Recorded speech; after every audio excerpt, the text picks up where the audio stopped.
Good afternoon, everybody. Welcome to another exciting afternoon of organic chemistry with your host, me, Dr. White. I hope you all had a nice Labor Day weekend. I did battle with Mother Nature, mowed my lawn, weeded some stuff on the bushes, yard work, about 3-4 hours, which I'm glad I got it done before the rain hit. I did that on Saturday. Anyways, a couple important things. First of all, today we're going to have our first lab later on, and we'll go through that. Another thing, I looked at the schedule, and sometimes I forget fall semester because of Labor Day. I get too aggressive. If you notice, I believe it's the 16th, which is next Wednesday. I have test number 1 scheduled. Ain't going to work out. I'm going to postpone it by 1 week to, I believe, the 23rd. I'll send out an email. This way, I could today and Monday push real hard and finish everything. And that's not fair to you. And that's not how I operate. So 1 week, and that's why I put in my syllabus tentative schedule, will be all right. All right, that's one thing. Another thing I wanted to show you, I finally got my care package from ECC. Someone was kind enough to send me models because I didn't think when we closed down, I didn't realize we were going to close down and I wouldn't be back in campus, which I haven't been. Well, I've got models. Here's a carbon, here's a carbon, here's a carbon. This is a double bond. If you notice, this CH3, this is a carbon with 3 hydrogens. This is butane, no, butene, because of a double bond. And this are opposite, and this would be trans, which I did on paper, but it looks different on models. Here, 1, 2, 3, 4 carbons, double bond. That's why you have the 2 lines or 6. And notice the 2 CH3 groups or hydrogens are on the same side, and this would be cis. And these aren't superimposable, they're different. Now, between this carbon and this carbon, there's a carbon-carbon single bond, there's free rotation, but in a double bond, unless I break the models, there's no rotation. And that's why you have cis and trans. I thought I'd show you that. While I'm doing show and tell, in case you wondered, this is how a 6-membered ring looks. Now, this is called, and I'm not teaching in this class, this is called the chair conformation because it looks like a chair, my laser boy. And there's another conformation.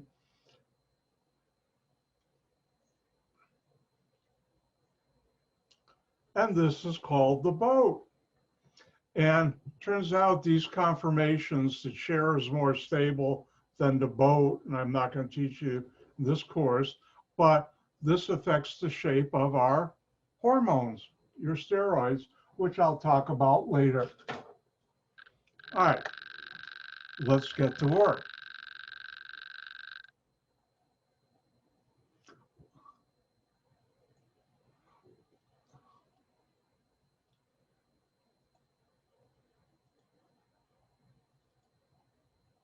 And if you look on your, oh, one other thing, I almost forgot.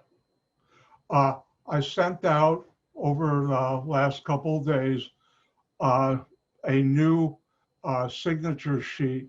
The reason I sent it out is because of certain concerns for FERPA.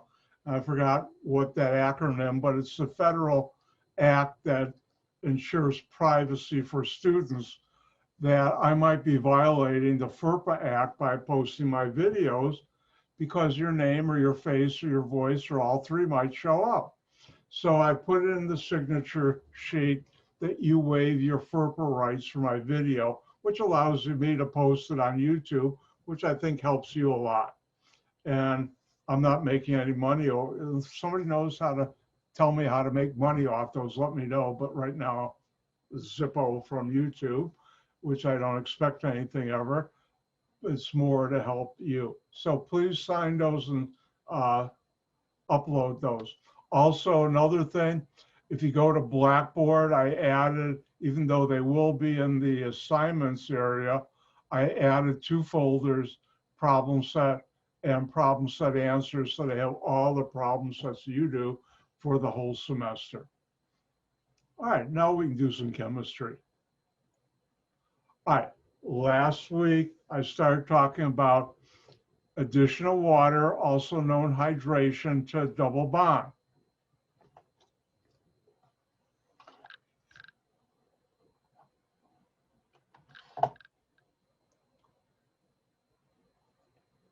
And I didn't change the screen. Now you should all see it on your screen. Now, what we have here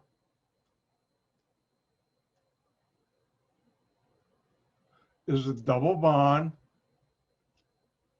any double bond, and when you react H plus, and H plus is this acid catalyst, and usually that's sulfuric acid, H2SO4, and water, and remember to think of water as H and OH. You break the pi bond. Remember, a double bond has 1 pi bond and 1 sigma bond. Pi bonds are easy to break like that. And 1 carbon gets H from water, and the other carbon gets the hydroxyl group, which is what OH is also called. And this follows Markovnikov's rule.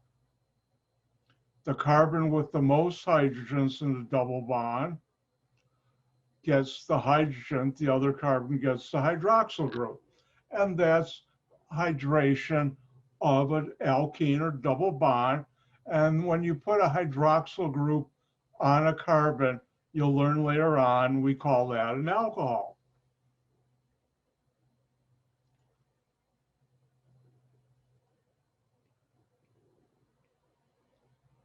So let's have some fun with this reaction.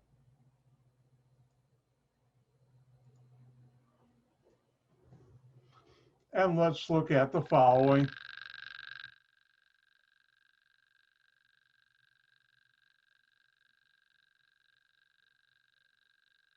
And I'd have something like give the organic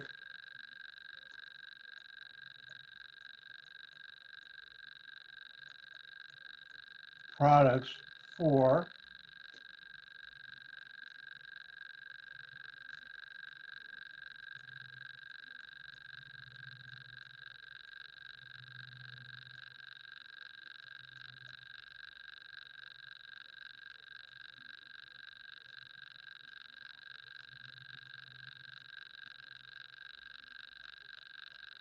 and I'll do this one, then you know Dr. White's going to share.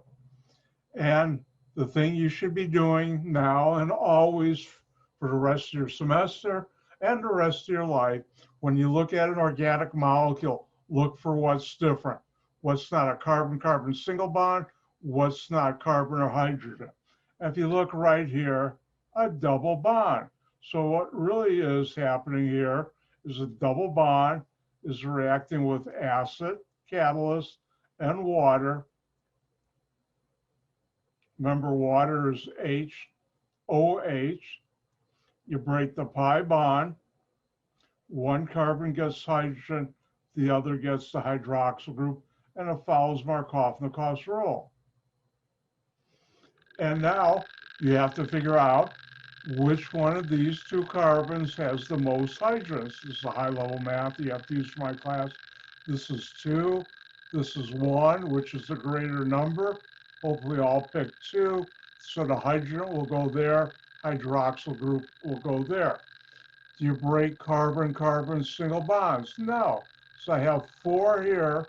I better end up with 4. Here are my 2 carbons of the double bond.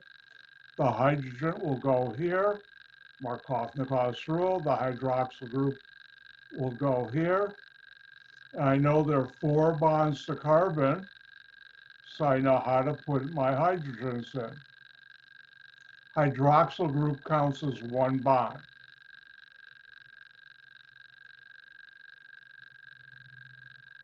And if you wanted to make this CH3, you could. And that's how you do this.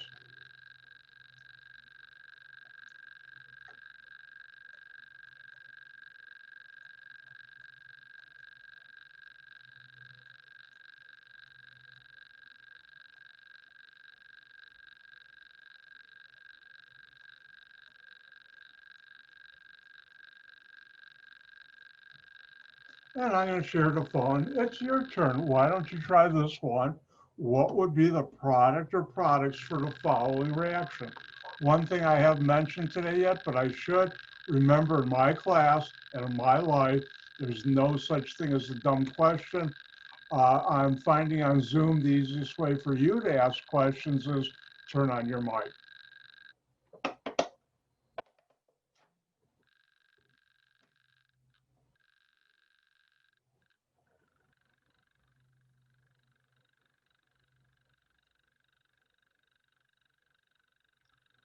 And when you're done, give me a thumbs up or a smile. For those who are quicker than others, I ask you to be patient because I try and give everybody time.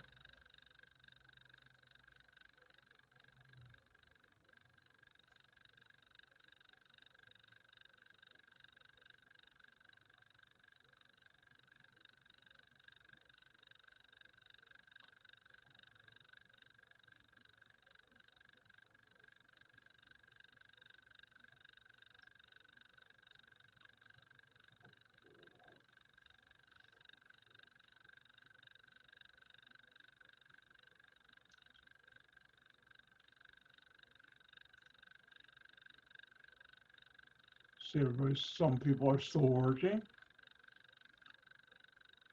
When you're done, give me a thumbs up if you haven't already. I think the last carbon just went down, so let's do this. Now, if we look at the problem, the first thing I do and you should be doing is look at what's different. Double bond. Everything else, carbon-carbon single bond or hydrogen, that's not where you should look at. When you look at a molecule, you should look for what's different, what's not a carbon-carbon single bond or a carbon-hydrogen bond. We have a double bond. What are we reacting it with? We're reacting it with H plus is how we abbreviate in organic chemistry, acid catalyst, and water. Water is really HOH, and you break the pi bond, one carbon gets the hydrogen, the other gets the hydroxyl group, and it follows Markovnikov's rule. Remember how I learned it? The rich get richer and the poor get poorer. We're talking about hydrogens. And now we have to look up here at these two carbons. How many hydrogens? This one has 2. This one has 0. Which is the greater number? And time's up. Hopefully I'll pick 2. Do you break carbon-carbon single bonds? No. So I have my 4 carbons, which I started with here. I broke the pi bond between these 2 carbons. And which one had the more hydrogens? This one. So the hydrogen from water goes here. The hydroxyl group goes here. And now I know there are 4 bonds to carbon, so I can put in my hydrogens. And I'm done. Speaking about done, I just remembered something. Let's do it Monday. I don't have, well, if someone give me a thumbs up. Have I given you or taught you how to eliminate test anxiety yet? For those who want to learn, I don't think I did it. Did I? Didn't do it. All right, next Monday, I'll start class 15 minutes early. It's optional, and I'll send out an email, and I'll do that. If you can't come early, come to my office hour and I'll teach you there. Takes about 10 to 12 minutes, maybe worst case scenario, 15 for me to teach it. It's very easy to master and it's very powerful. I'll do that next Monday before class.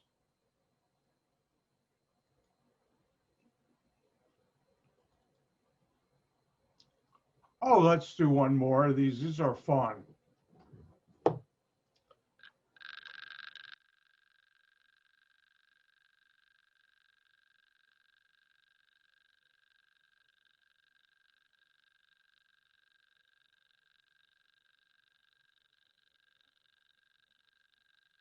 And I'll let you try this one. You take this molecule, react it with acid and water. What do you get? 3 points each, if you get it right.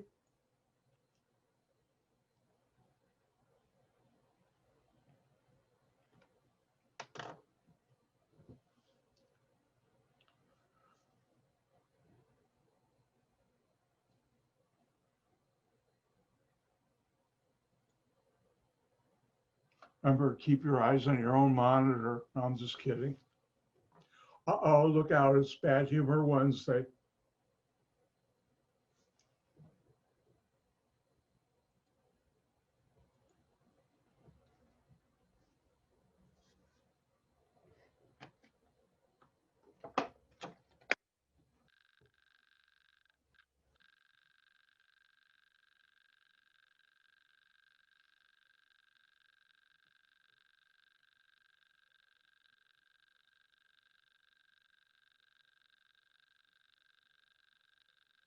Remember, Dr. White and Mother Nature love rings. Students don't.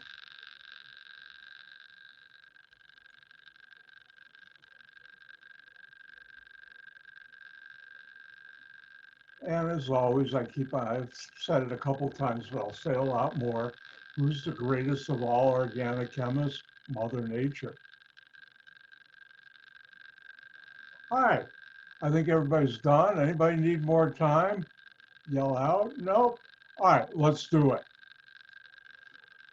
Look at the smile. Oh, I got a ring, but those are carbon-carbon. Oh, look, a double bond. And I'm reacting with acid and water. And what happens? Remember, double bond, 1 pi bond, 1 sigma bond. Remember, each line right there is a pair of electrons. Well, I break the pi bond because they're easy to break. Not this week's lab, but next week's lab, you'll see that. I'll show you that, how easy they are to break. And 1 carbon gets H, because remember, water is H, OH, hydroxyl group. The other gets the hydroxyl group. And how do you know which? It follows Markovnikov's rule, that great Russian chemist. Do you break carbon-carbon single bonds? No. Therefore, I still have my ring. I still have my methyl group. And now I look at these 2 carbons. I'll draw them in. You don't have to. I say, wait, Markovnikov's rule is the carbon of double bond with the most hydrogen gets the hydrogen from water. Oh, no, I don't see any hydrogens. What do I do? Well, you know, there are 4 bonds to carbon. And this carbon has 1, 2, 3, 4. 4 minus 4 is 0. This carbon has 1, 2, 3. 4 minus 3 is 1. Therefore, the hydrogen will go here, but we don't show it. Notice 4 minus 2, there are 2 hydrogens there now. And this carbon right here will get the hydroxyl group. And I'll put it like this. If you put the hydroxyl group here and the methyl group here, that's fine. And that's how you do hydration of a double bond.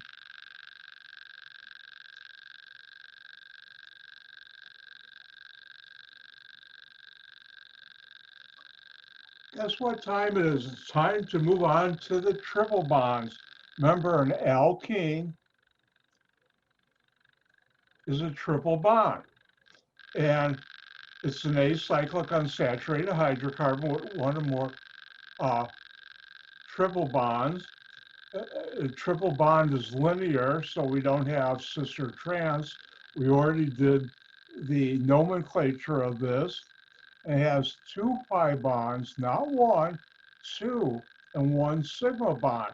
And the nice thing is, it undergoes the same reactions that I'm going to show you as alkenes. There's some others it does that are different, but I will not be including those in this class. Now, I have a warning, important warning.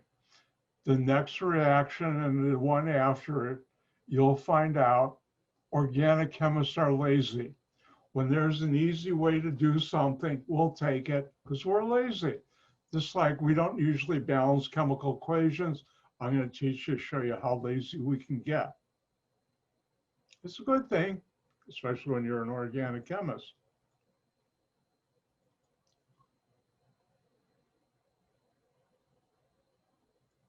And I showed you, instead of using an ENE, you use a YNE. There's no cis or trans. We've gone through that.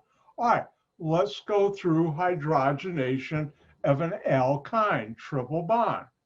And here I have any triple bond. Remember, R is like X and Y in math. This means carbon and hydrogens, part of an organic molecule with a triple bond. So any molecule you have a triple bond, if you react it with hydrogen and a catalyst, and the catalyst, just like for alkenes, can be platinum, palladium, or nickel. But now we have two pi bonds. That's an ugly two.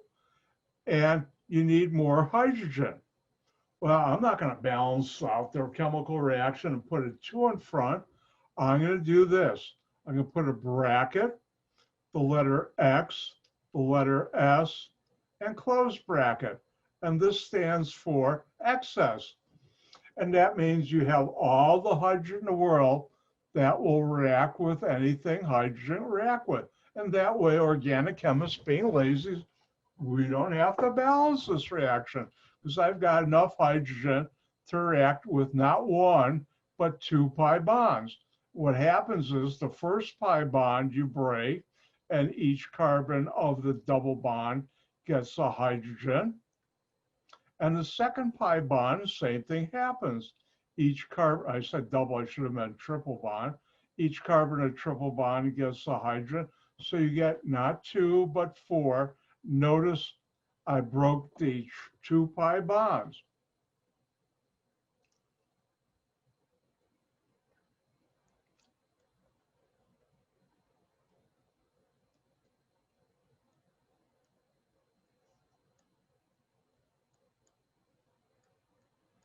Now, at my level, since everybody knows this reaction, we're so lazy, we usually don't even put excess. But for you people, I always will. And now if we look at this, the question is 3 points each, give the organic product or products. Remember, these reactions are building blocks that help organic chemists make molecules from other molecules that you use in your daily life. So do I. And if we have a triple bond, why? Because you look for what's different. What's not a carbon-carbon single bond, or a carbon or hydrogen should get your attention like that. Actually quicker than I can snap my fingers. And we're reacting with hydrogen, excess, and a catalyst. Catalyst in this case is platinum, but it could have been palladium or nickel. And what happens is you break not one, but two pi bonds, and each carbon of the triple bond gets two hydrogens. Therefore, we look at this molecule and say, do we break carbon-carbon single bonds?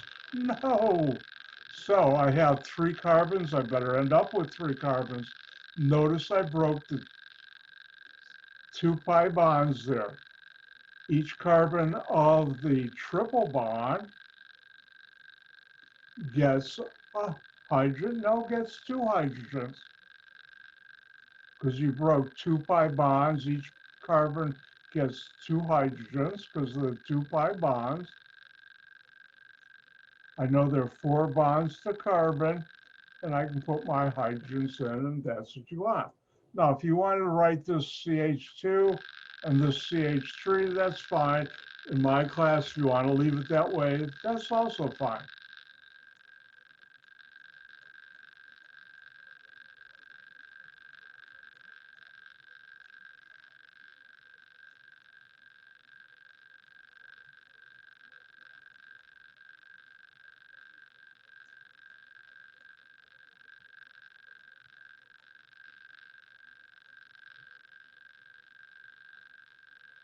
And now it's your turn. Have some fun. What would be the organic product or products for that?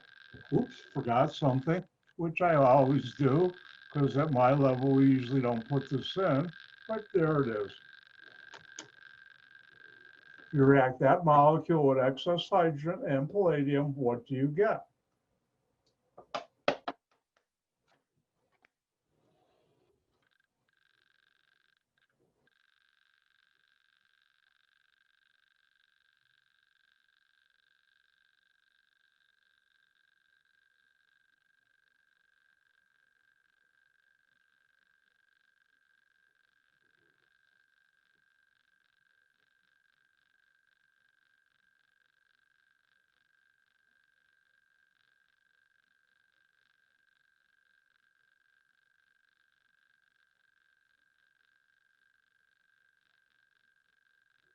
Well, it warms my heart to see all of you working on organic chemistry.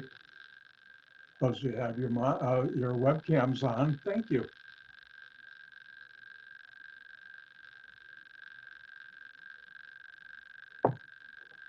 Does it look like I have a suntan being out Saturday? Probably not. All right, I think everybody's done. Let's do this. I'll give you another 10 seconds.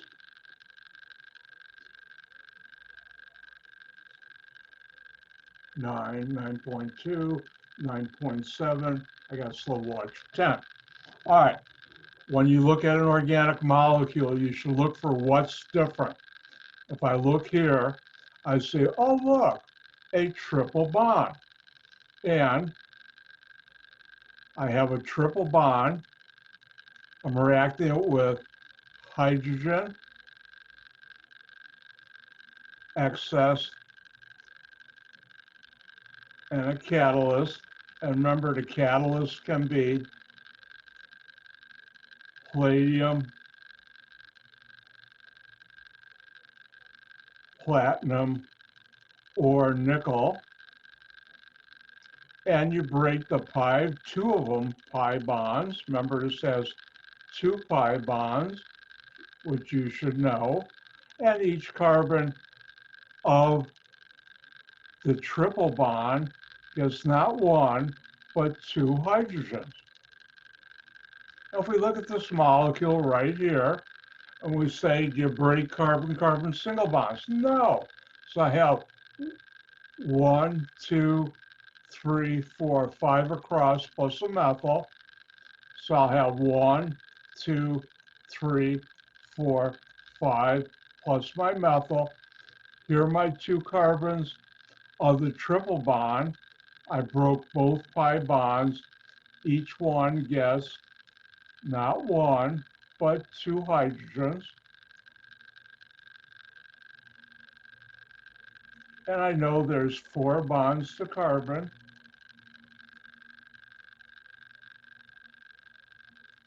And I can put it in. Remember, it's your solemn responsibility as being a member of my class that if I make a mistake putting on the number of hydrogens, you should let me know immediately. That's your solemn responsibility because you've lost your rookie status in my class of knowing how many hydrogens go to carbon. And that's how you do it. Oh, let's do one more. These are fun. Let me go to my whiteboard, make some more room.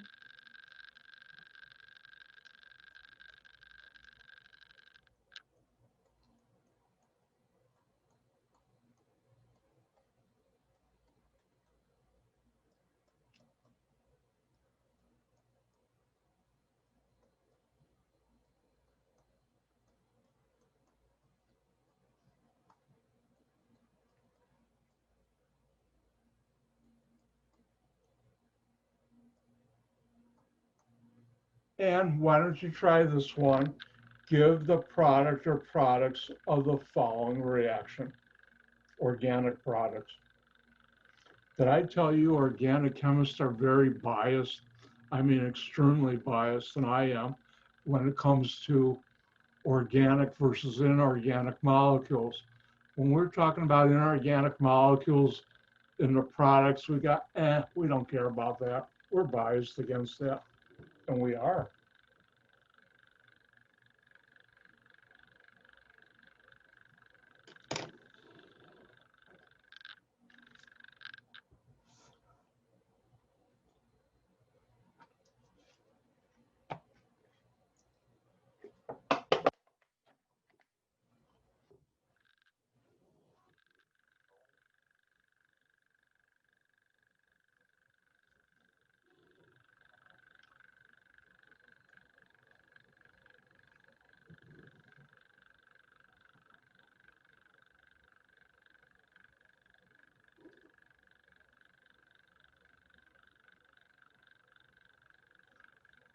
All right, I think, well, is everybody done? I think so.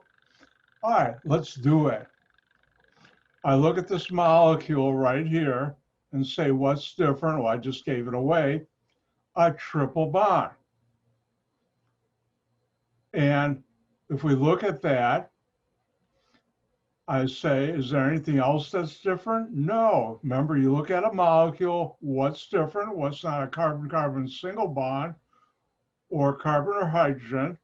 And here we have hydrogen excess. That means you have all the hydrogen in the world that will react with anything you want to. I have a catalyst, and catalyst can be, in this case, nickel or platinum or palladium for this reaction. And what happens is you break the 2 pi bonds, and each carbon of the triple bond gets a hydrogen. And now we look at this and say, do you break carbon-carbon single bonds? The answer is no. So I have 1, 2, 3, 4, 5, 6 across. I better have 1, 2, 3, 4, 5, 6 across. On these 2 carbons, I have methyl groups. I better put it in.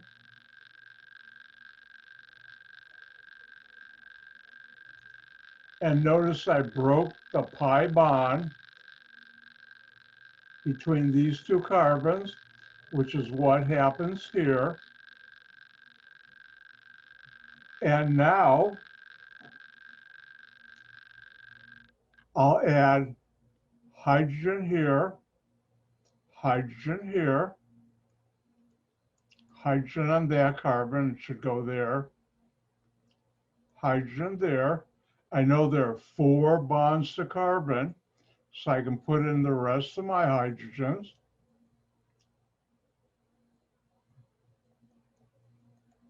And that's how you do hydrogenation, adding hydrogen to a triple bond.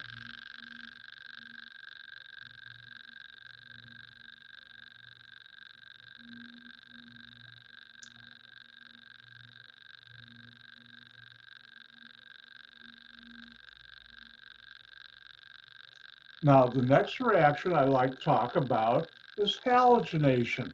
And similar to a double bond, when you have a triple bond, Remember, you have 2 pi bonds and 1 sigma bond. And I can break both of those pi bonds. And remember, halogen is abbreviated in organic chemistry by X, and halogen gas is X2. And once again, because you have 2 pi bonds, instead of having to balance it, we use bracket X S close bracket till you have all the halogen in the world to add to anything halogen will add to, gas will add to. Each time you break a pi bond, each carbon connected by that pi bond gets a halogen. I have 2 of them, therefore I get 2. Yeah.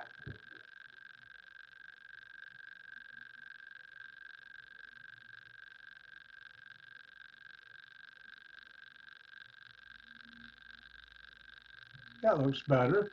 And that's how you do it. And let's look at an example.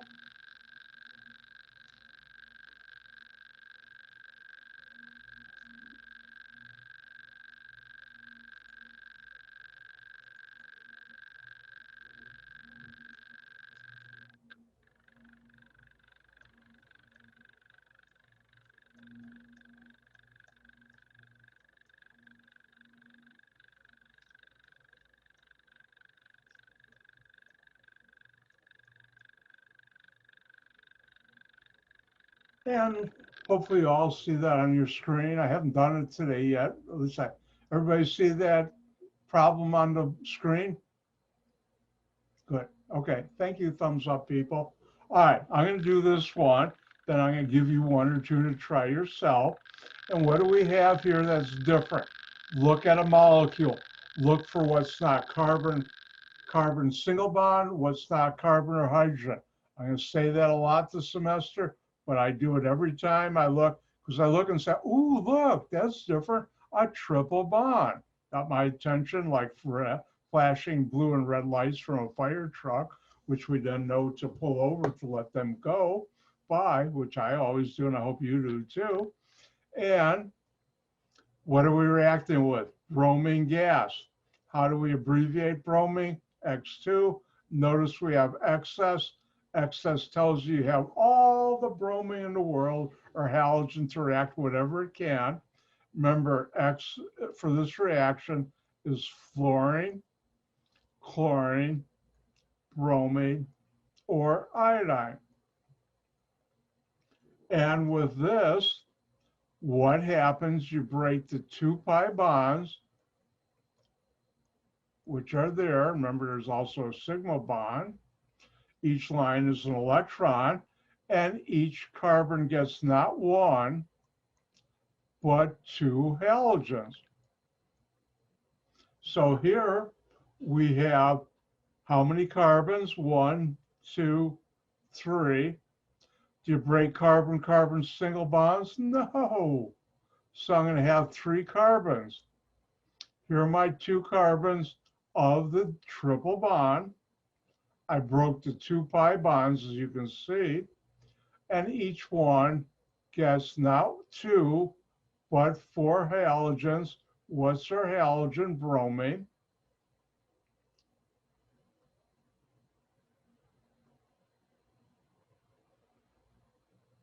And I know there's 4 bonds to carbon. Each halogen counts as a bond too. So that's why, oops, I almost forgot this one. You could also put it on this side too. And that's how you do it.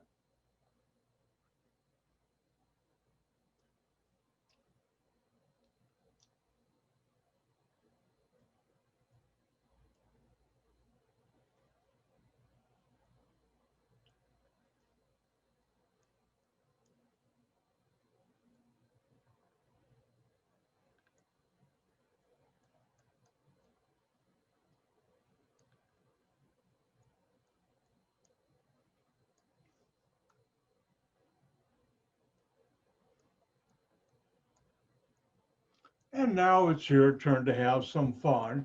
And the question is, give the organic product or products for the following.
All right, remember when you're done, look up or give me a thumbs up or smile or give me the high sign, whichever.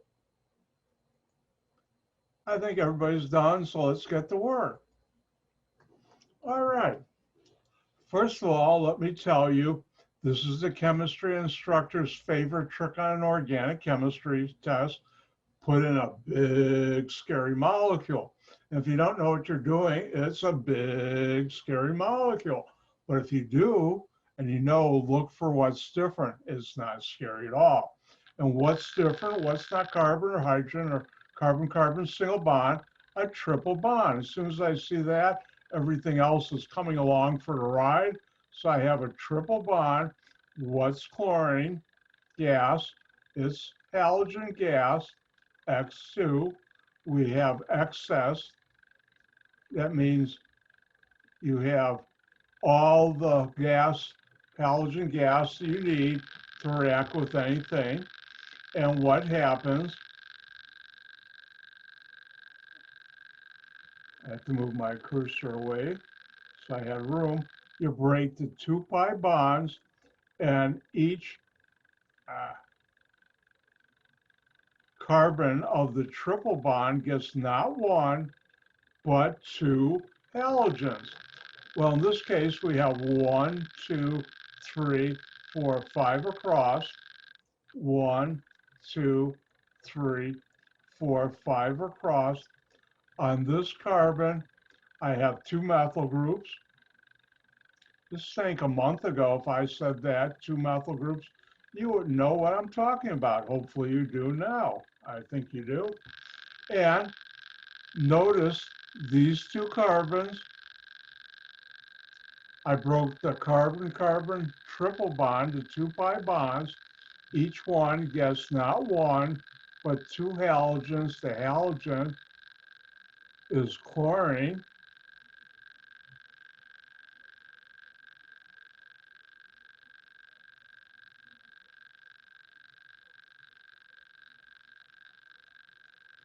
And that's what you get, that molecule, that tetrachloral molecule.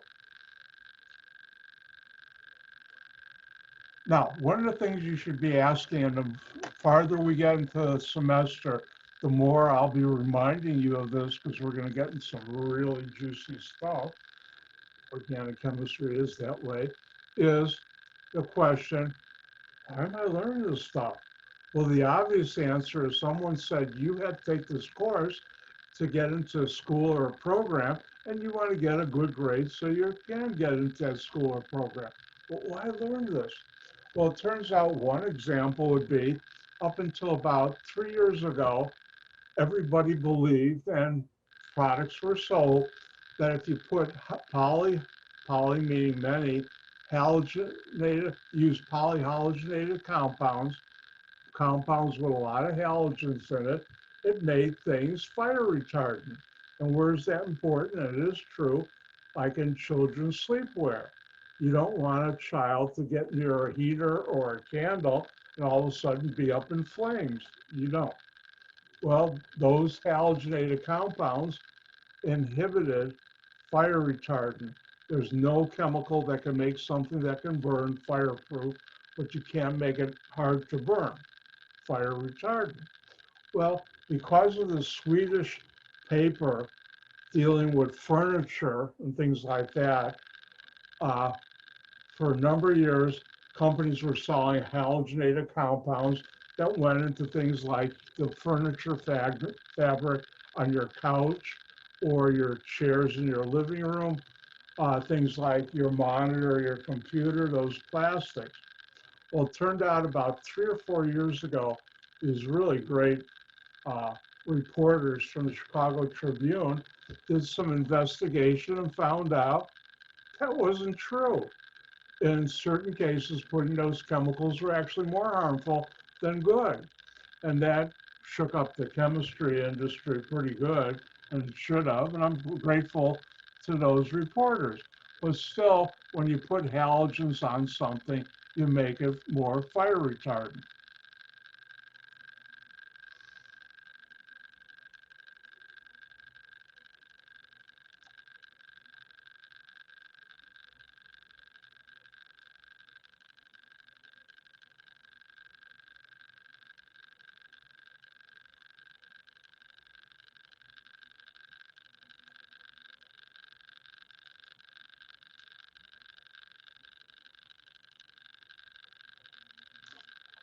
Now, if you look at the reaction you just did, nobody in the chemical industry will hire someone like me or even a master's or bachelor's degree chemist and say, if I take this, we're going to pay you, find out or tell me what will you make.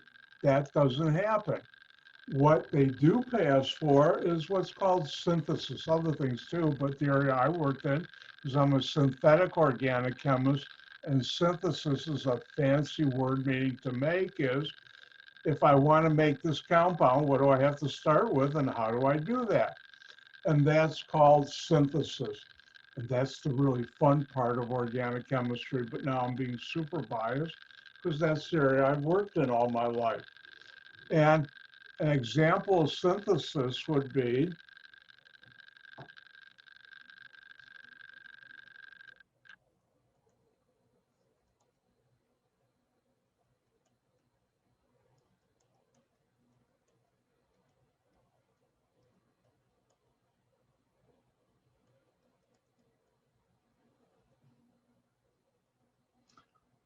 how would you make this molecule? And hopefully you're, let me check with my thumbs up, people. Do you see that on the whiteboard now? Thank you. And so how do you do that? You look at what's different. Ooh, now what's not carbon or hydrogen? Two halogens, chlorine. And how do you put two halogens on adjacent carbons? And in real life, they don't tell you what to react up here, but on my test, I will. Halogen gas, remember X can be fluorine, chlorine, bromine, or iodide. And therefore, what do you start with? A double bond. Notice we have three carbons. Adding chlorine will not break carbon-carbon single bonds, so we better start with three carbons. Our general reaction tells us the two carbons with a halogen are the two carbons in a double bond. So what would I have to start with? This molecule. And this is an example of synthesis. And I see it's time for us to take our break. Me do my stretching. So why don't you come back in 5 minutes and we'll continue with organic chemistry. By the way, I hate to tell you this, but you're learning organic chemistry and hopefully it isn't too painful. See you in 5.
Everybody back? Hold on. I'll get the come back to class signal. It's time again for more organic chemistry with your host, me, Dr. White. All right, I see everybody's back. That signal worked. Now, I was talking about synthesis. And by the way, synthesis is the fun part of organic chemistry, but I'm biased. I'm a synthetic organic chemist. So let's go back and look at that.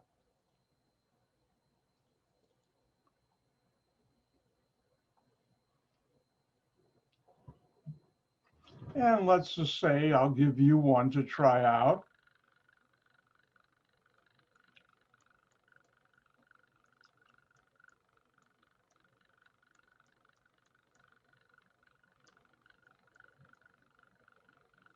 I could spell.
And why don't you try this one? What would be the starting material? In this case, one.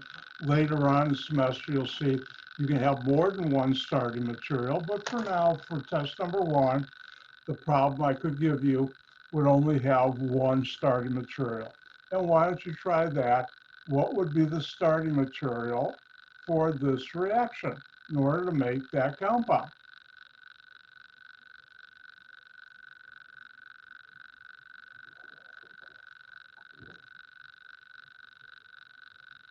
These are a little more difficult, actually more difficult than the reactions I've been giving you so far. But I think you're up to it.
And when you're done, give me a thumbs up or smile or something else. Big smile. You can frown too, it's permitted in my class. All right, I think everybody's done. Let's do this. Now, how do you determine what will be the starting material here? You look at the product you're trying to make, and you say, what's different? What's not a carbon-carbon single bond? What's not carbon or hydrogen? Oh, look, not one, but two bromines. And they're an adjacent, that's a fancy word meaning next to each other carbons. And I can show halogens with the letter X. And what do I react with halogen gas? Because that's what you've got here. Bromine is a gas. to form this molecule? And the answer is a double bond. Remember, X here can be fluorine, chlorine, bromine, or iodine. And therefore, the 2 carbons with the halogen are the 2 carbons with the double bond. Do you break carbon-carbon single bonds? No. So I have 4 plus the methyl group, 5 carbons. So I have 1, 2, 3, 4. I have my methyl group. Now, our general reaction tells us the carbons with the halogens are the carbons with the double bond. And it's these 2 carbons right here, which would be these 2. Let me clean this up a little.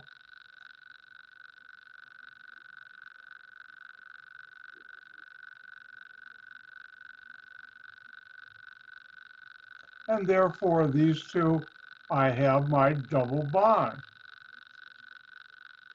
And now I put in the hydrogens, because I know there are 4 bonds to carbon. And that's how you do. Oh, this is fun. Let's try another one.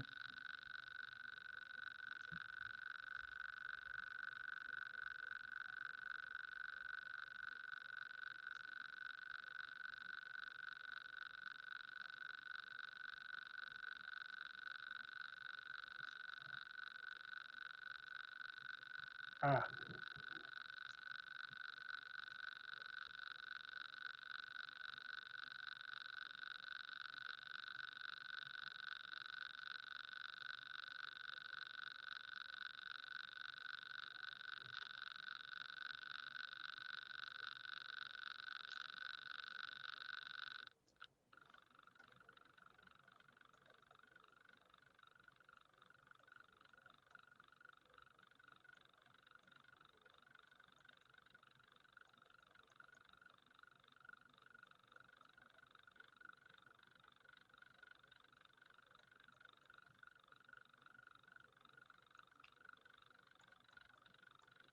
Why don't you try this one on your own? I'll give you a hint.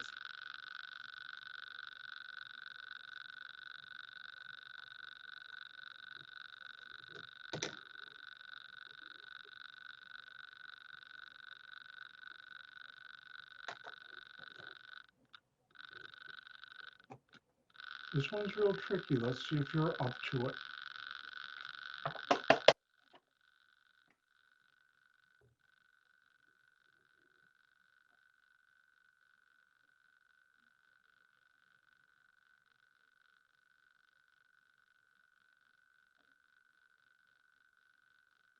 Remember, there are always 4 bonds to carbon, never more, never less.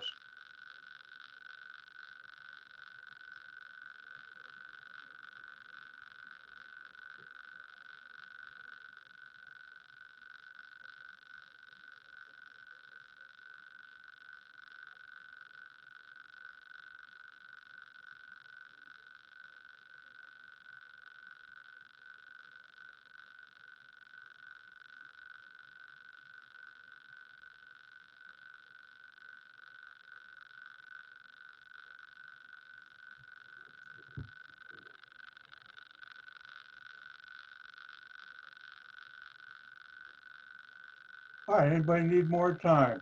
Going once, twice? I should warn you, this is the hard part of organic chemistry. Not really if you know what you're doing. It's fun. Now, let's take a look at this molecule.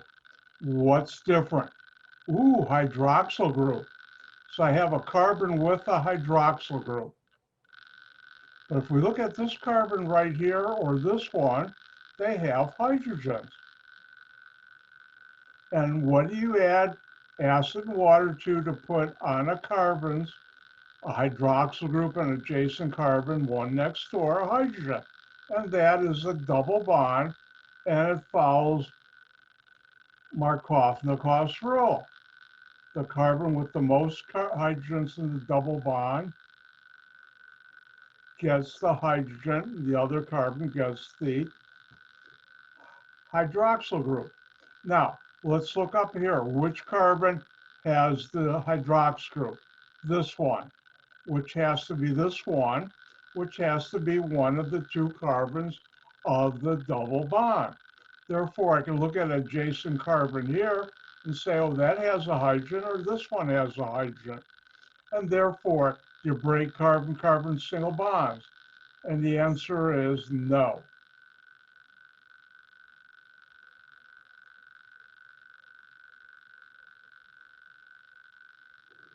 Next, this is the carbon with the hydroxyl group.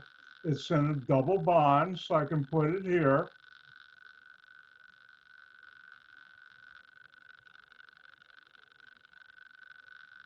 Or I could have put it over here, and let's draw that molecule.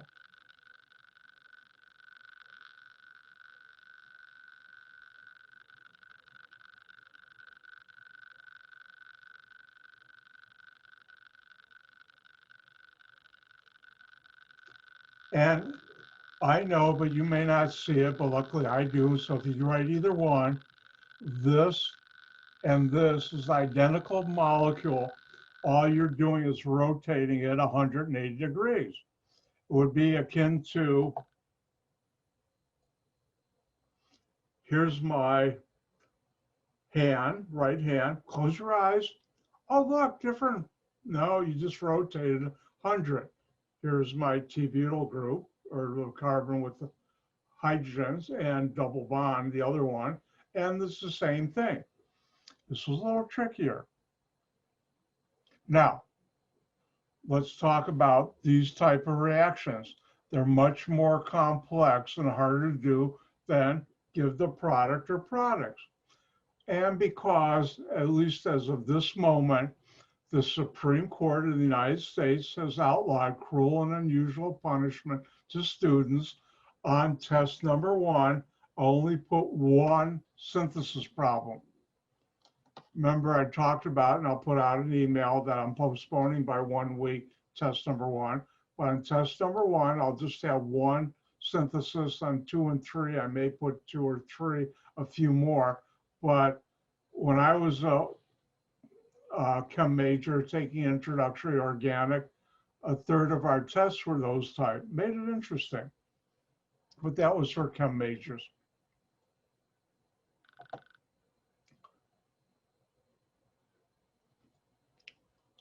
If we look, we're done with this chapter.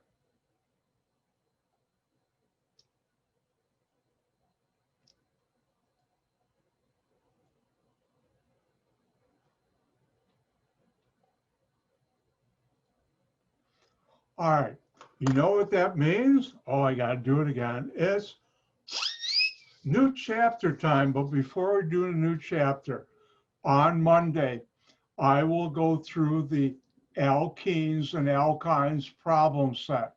I highly, highly recommend you try them yourself first, some of them, because that way, remember how I talked about the Blu-ray riding a bicycle? Watching me do it isn't that hard. But when you try it on your own alone, not in class like this, at first it might be difficult, but when you practice, it gets better. All right, it's time for a new chapter. And this chapter, exciting things. The molecules in this chapter, wars have been fought over. Yes. The molecules in this chapter make things taste a lot better. Really? And I'll even tell you something about Napoleon's buttons. Yep. Let's take a look at the new chapter.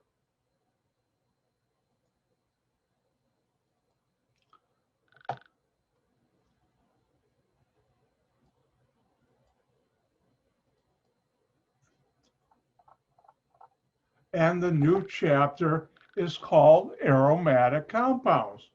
Now, what are aromatic compounds? They are named aromatic because they were originally found, organic molecules found in spices and herbs. Example would be vanilla, vanillin, in vanilla extract. By the way, Dr. White is a vanilla extract freak. I love anything with vanilla in it. And it has unusual chemical properties, aromatic compounds, and many have what we call a C6H6 ring, a benzene ring. So these compounds are isolated from spices and herbs. Now, I promised to tell you a story, so it's now. First of all, there's a great book, and it's about time for me to read it again. It's been a couple of years since really good books I reread, and it's called Napoleon's Buttons. Weird name for a book. Well, the book, written by these two great authors, and both of them are women, did a phenomenal job, and deals with important molecules throughout time that had a great effect on the history of mankind. And the reason it's called Napoleon's Buttons, whether or not this is true, and they talk about they're not sure, but it could be. Why did Napoleon's army lose badly when they went into Russia? Well, if you're a history fan, Dr. White is a somewhat history fan. When they went into Russia, and the same thing happened to Hitler's army, but different reasons, but they got socked with the Russian winter, which can be very, very bad. Temperature goes way down, worse than Chicago back then. And the buttons of the uniforms and overcoats of Napoleon's army were made of a cheap metal that in the cold became what we call friable. They fall apart. Well, how are you going to fight if you got to hold your clothes and you're cold? It's not that good. And same thing if your pants are falling off because the buttons broke. They didn't have belts back then. And that's why it's called Napoleon's Buttons. But she has a great chapter, both of them, on aromatic compounds. Think about it. What are aromatic compounds? Compounds that come from spices and herbs. If you like vanillin, if you like cinnamon and other types of spices and herbs, there are aromatic compounds in there. Well, let's go back to the 1400s, 1500s, and 1600s, and 1700s. Well, you didn't have refrigeration. People were cooking. And to make things taste better the next day, and even the first day, you put in a lot of seasoning. Well, where do we get that seasoning? A lot of it came from India. Well, other places in the Pacific Islands. And because of that, the great powers of that time, like England, Germany, Spain, Portugal, had wars controlling the islands and routes to certain places to get spices and herbs. And those molecules were the reason we had major wars in the 14, 15, and 1600s to control the spices. And so there were wars over molecules. In the last 100 years or less than that, we've had wars over different molecules like oil, which are also organic.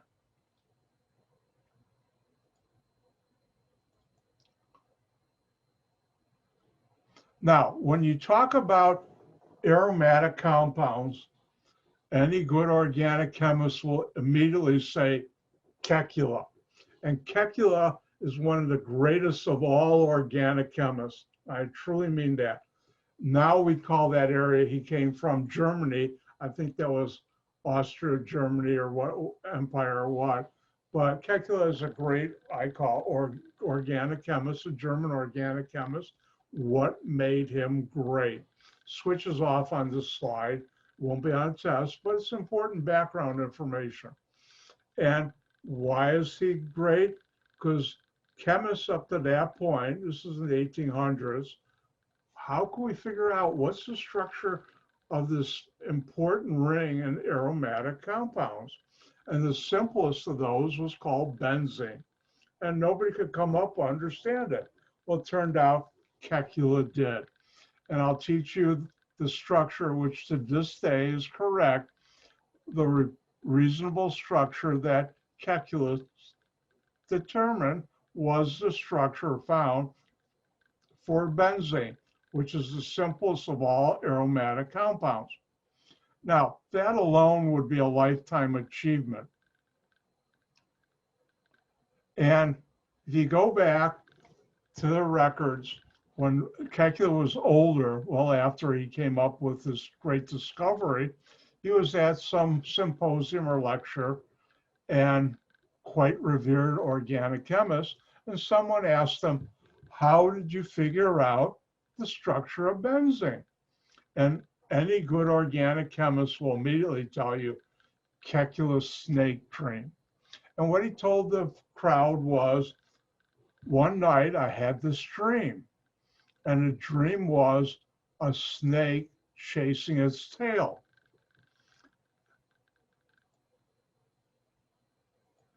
And it was going around in a circle, and eventually it caught and bit its tail. And it was a circle. And that snake was in a circle. And the next morning, I still remembered that dream, and that gave me the idea how to solve what is benzene. And everybody knows Kekule's snake dream. Now, like I said, that alone would be a lifetime achievement, but he didn't do that. He was the first one to recognize carbon should have 4 bonds. It's called tetravalence of carbon, but he recognized and was the first to understand that carbon discovered has 4 bonds to it, always. He's also, and that alone is another lifetime achievement. He also discovered that carbon atoms can be connected together by chemical bonds. And what he was best known for is developing that benzene contains 3 conjugated double bonds. And I'll talk more about that today.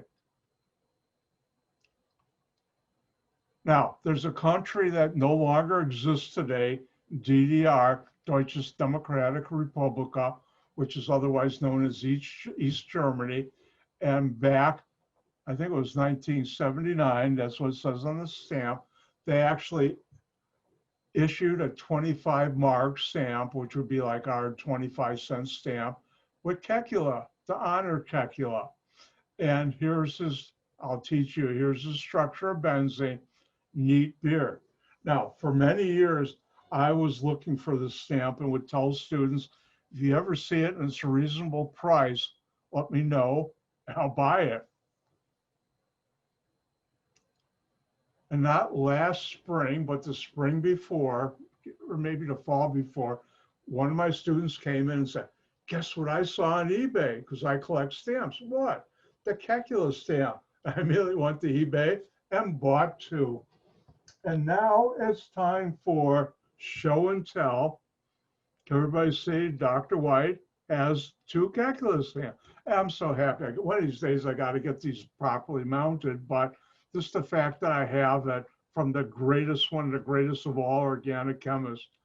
And by the way, what a neat beard.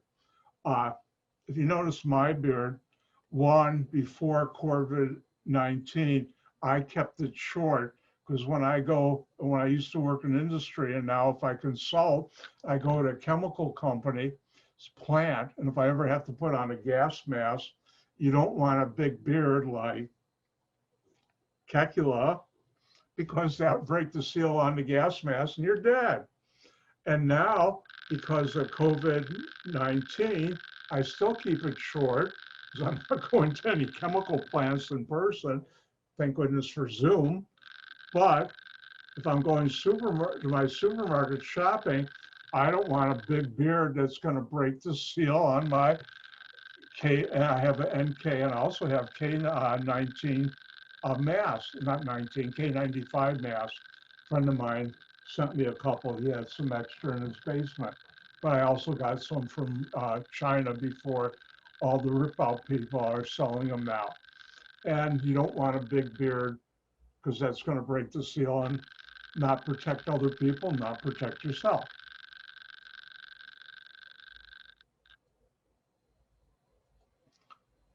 So like I said, Dr. White was a happy camper when he got his Kekla stamps. I still am about them. All right, let's talk about benzene.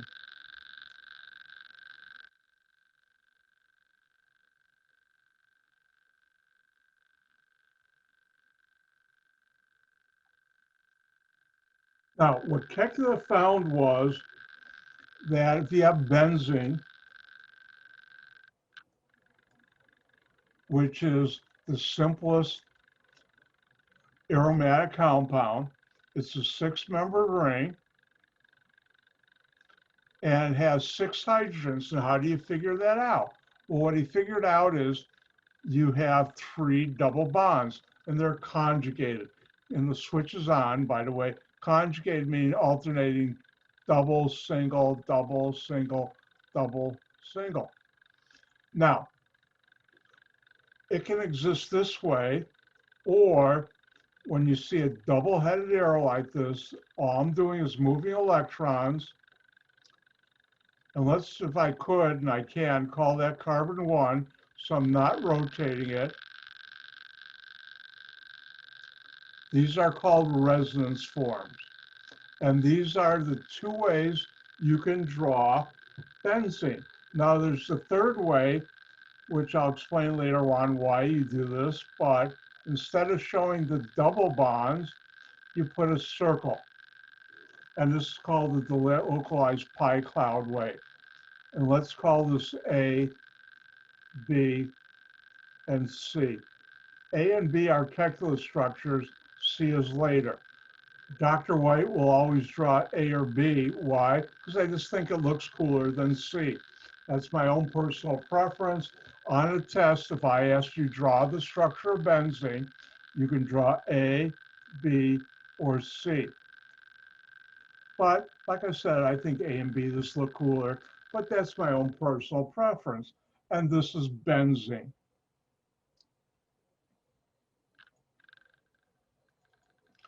And I show you here how if you move electrons from here, you go to there, the double-headed arrow shows. When I made this slide, I was real gung-ho.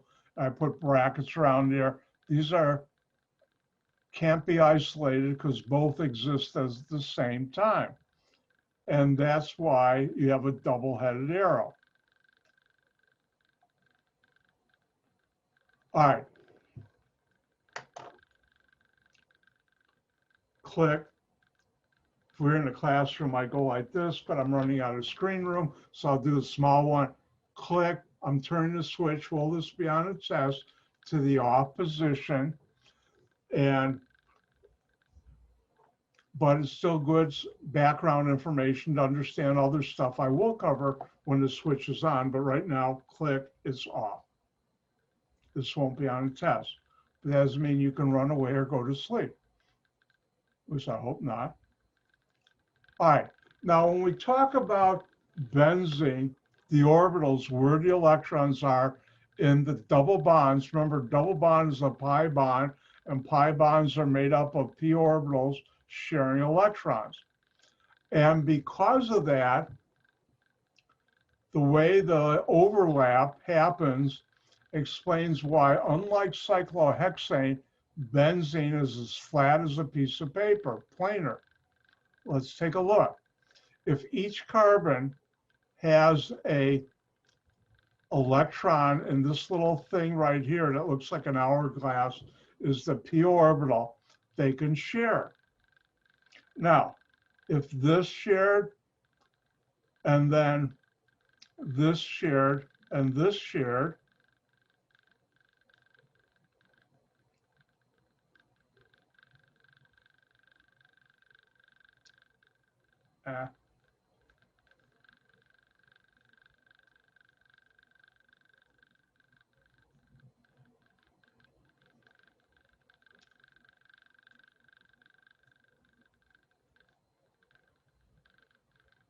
I usually don't draw benzene rings on their side, even though it's perfectly correct.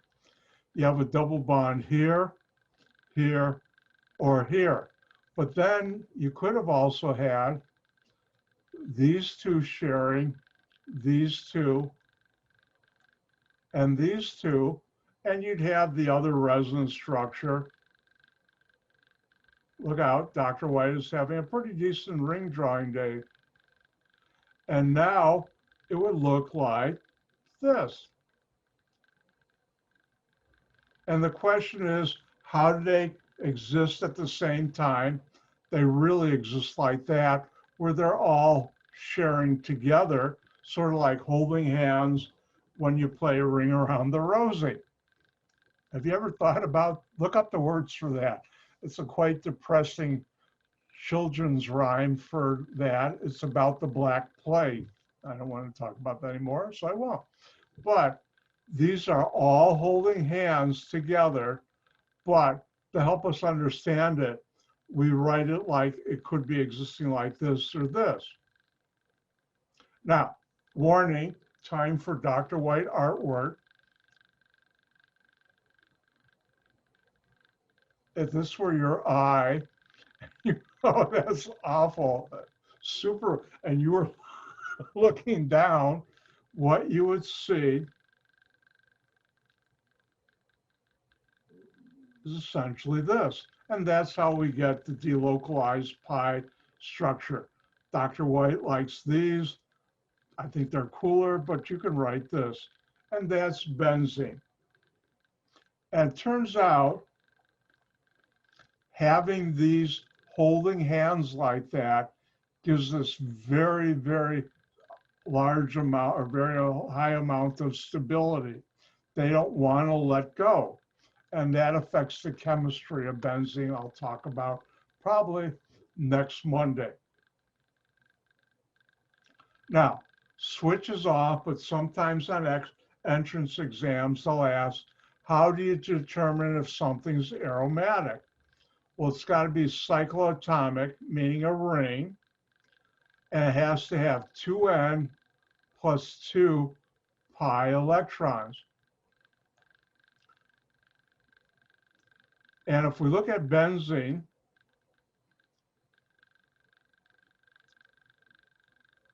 each double bond is a pi bond, which means 2 pi, 2 pi, and 2 pi. And that equals 6 pi electrons. So if n plus 2 has to equal 6 when n is 2, it's true, which is why benzene is aromatic. The other thing I don't have, it has to be conjugated double bonds. Conjugated means alternating double, single, double, single, double, single. Again, switches off. And that's how you determine the aromaticity of benzene and other cycloatomic. And you can have other atoms I'll teach later on besides this carbon in the ring. All right, switches on. Click, switches on. You should know the following for a test.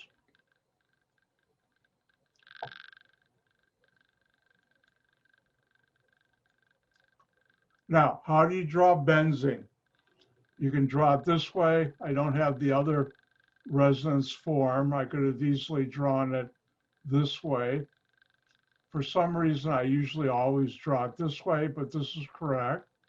And therefore, you can also draw the delocalized. My software gives a big ring, but you could have drawn it like this. Okay, so if I ask on a test, draw benzene,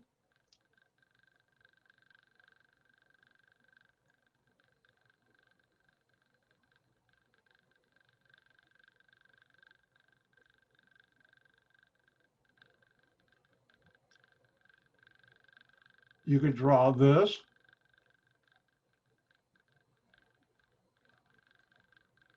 You could draw this.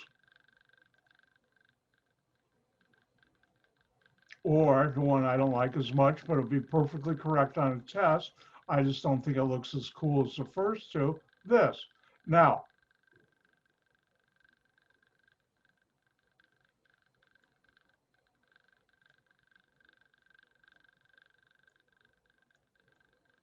warning, common mistake on test number 1. Student, I asked, draw the structure of benzene, and they draw this. And what do? If I were in a piece, if you were writing on a piece of paper, I'd take my red pen and go, wrong. I'd put a line through it. This is wrong. That's cyclohexane, which is definitely not benzene. You've got to put something inside here, either like this, or like this. Otherwise, it's cyclohexane, and I'll give you 0 points. And I had one student a couple of years ago who on the test forgot to do that in a number of places, and also I'll teach you about that in reactions. And she lost 10 points because she forgot to do this when drawing a benzene ring. Now, let's continue on. Now, let's talk about the nomenclature of aromatic compounds. Now, aromatic compounds have been known for eons, from the 1400s on. And because of that, some of the names have been used for centuries. And IUPAC, in their infinite wisdom, and I mean this in all respect, said, we're not going to get those organic chemists to change the name. So the IUPAC name for this molecule, which is also, and I'll be teaching you from here out, something called the common names, is the same, benzene. So if on a test, I asked you to draw the structure of benzene, you can draw it that way. You can draw it like that.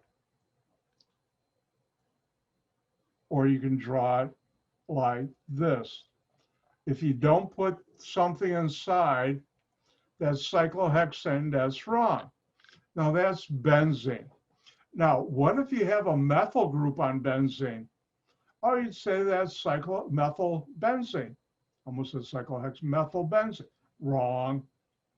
Another molecule that's been known for eons is a benzene ring with a methyl group on it. And the common name is toluene. And toluene is both the IUPAC and the common name, because toluene's been known almost as long as benzene, and IUPAC, again, in their infinite wisdom, said, we're not going to get those organic chemists to change, so we'll make the common name toluene the IUPAC name. So a ring with 3 double bonds, or a circle which indicates double bonds, is benzene. That same ring with 3 double bonds conjugated, alternating single, double, single, double, single, double, with a methyl group is toluene. Now, I have a sad story to tell you, a true one. First of all, benzene is a liquid at room temperature. Toluene is a liquid at room temperature. Both are very dangerous chemicals to your body. For many years, before they came up with latex paint, knew the dangers of benzene and toluene, those chemicals were used as solvents in paints. And if you were a painter painting like the walls of my room or somebody else's house or outside, you'd be inhaling the vapors of benzene or toluene.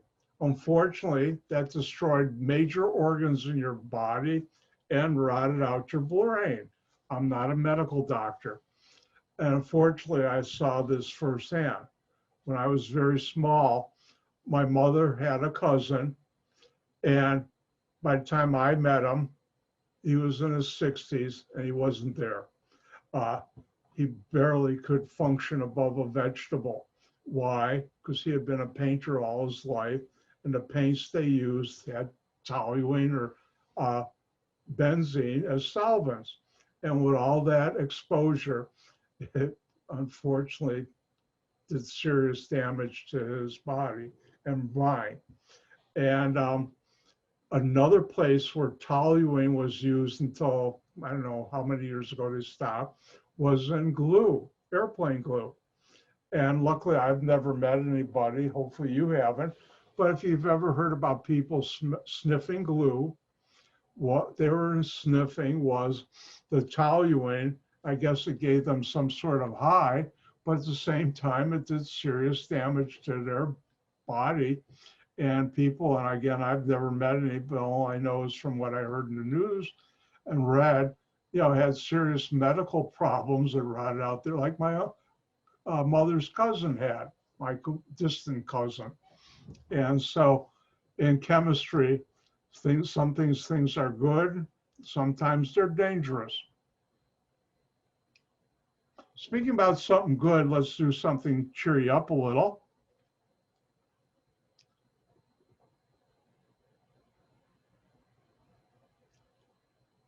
All right. Why can't I find it?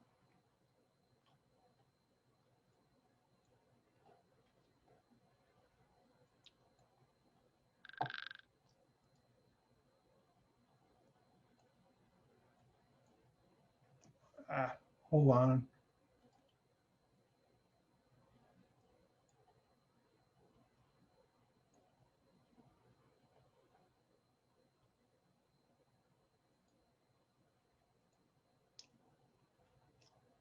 There we go.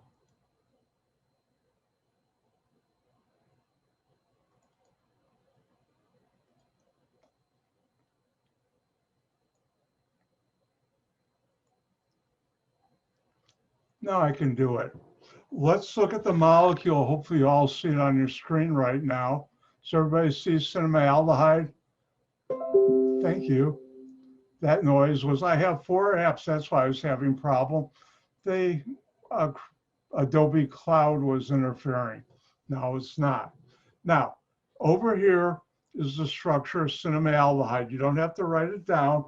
We'll learn more about it when we get into a later chapter called aldehydes and ketones.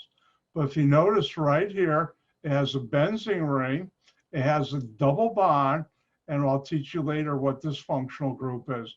This is the molecule, and notice it has a trans double bond, never cis, always trans. And this is the molecule that gives cinnamon its smell and its taste.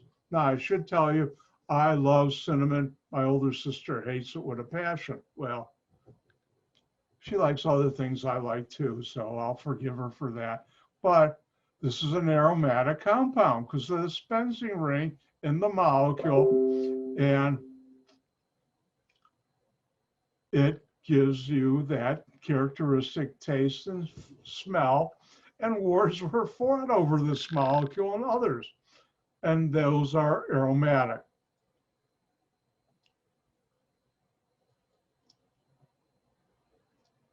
All right, switches off for this molecule is styrene. When you have a benzene ring attached to a simple CH-CH2, a double bond, it has the common name styrene, I'm sorry, styrene. And it's also the IUPAC name. Now, we'll learn later on styrene. How many of you ever heard of polystyrene? And poly means many, and those are those white foam cups for insulating coffee and stuff like that. Or if you go to a store and they have those bigger, cheap foam white coolers for your beverages. If you go to the beach, unfortunately with the virus, I don't think you have been, but if you did, when we get over this, which we will someday soon, maybe next year. But anyways, that's made from styrene, and I'll teach you when we get into polymers how they do that. So these things have a role in our daily life.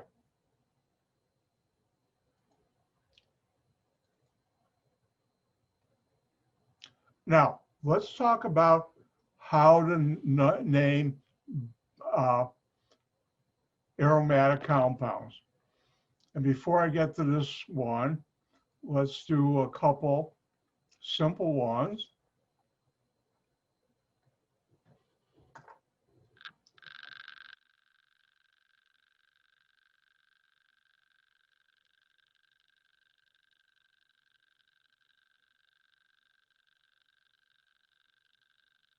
Hopefully by now you've learned the alkyl groups, the ones I asked you to learn. And the question would be, what's the IUPAC name for this molecule, 3 points each? And look for what's, double bonds in a ring, conjugated, that's benzene. I have here, it's substituted, that's an N-propyl. So this would be N-propyl.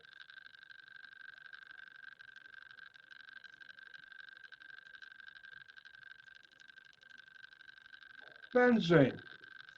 Remember, just like in cyclohexane, when you only have one group on a ring, and this is a benzene ring, you don't need a number.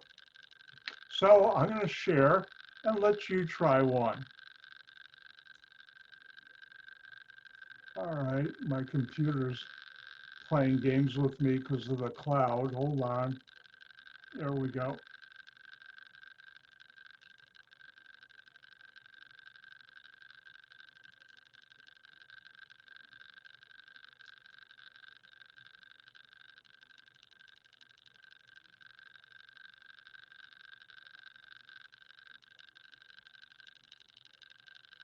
All right, question is, what's the IUPAC name for that molecule? Your turn.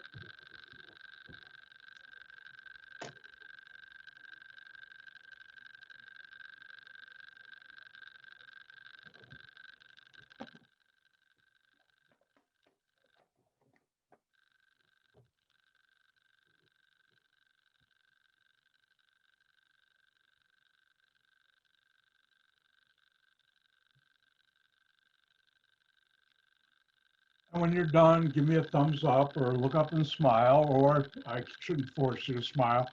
You can look up and frown, or give me a silly face if you want to do it, or a non-silly face. Serious. Like I said, I think I'm evolving into awful Wednesday humor, or just plain awful humor on Wednesday. All right, I think everybody's done. Let's do this. Look at a molecule. What's different? Double bonds, 3 of them conjugated in a ring. That's a benzene ring. What do I have here? 4 carbons, butyl group, 3 to the center carbon, and Dr. White's going to start being a lazy organic chemist. You can write down chert, but I'll just say T-butyl and then benzene. And that's how you do that. And so when you have this one substituent on a benzene ring, no number is needed. Speaking about numbers needed, I say it's just about time for us to take a break instead of rushing through someone and go over. I'm going to give you a whole extra minute. So come back in 6 minutes. And that would be at 2:50. That's when the big hand is on the 10 if you don't have a digital watch. With that, I'm going to go stretch some more. Be back in 5.5.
All right, ring, ring, ring, ring. Everybody come back to class like the old school marm used to do in the cartoons and the movies back in the Old West.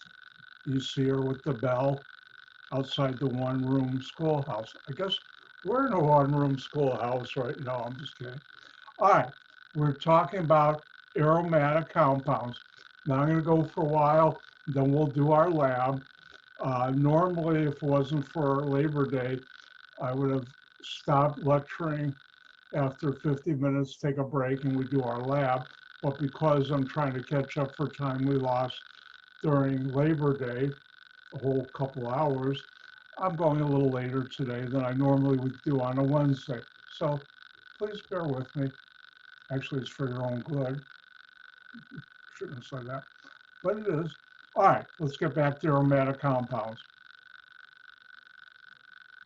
Now, what happens when you have two or more groups? Well, you could use numbers, but something different evolved from long ago that we still use in aromatic compounds. And let's go to the whiteboard and bear with me while, if we were in a classroom, you'd be watching me draw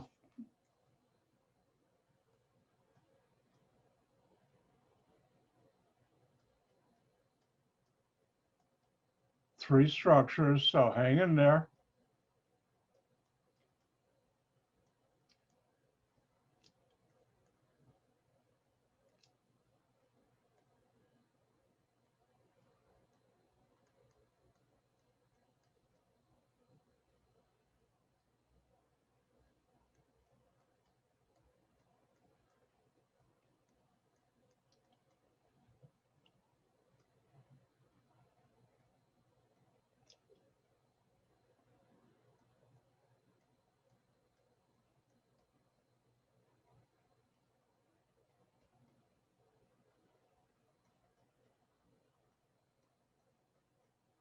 So we have three structures here. And if we look at the name for each one of these, I would call this, here's an ethyl group, here's an N-propyl, and I'm on a benzene ring. So I would call this ethyl, N-propyl,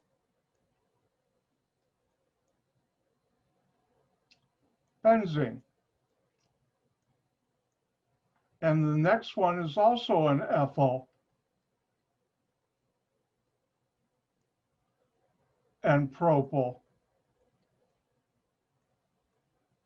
benzene.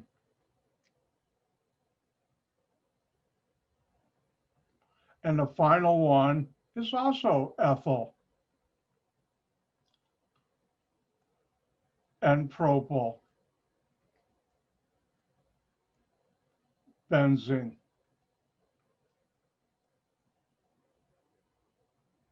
Now, how it evolved, I don't know, but it's still in use, and Dr. White will expect you to know how to do it on a test, is the following.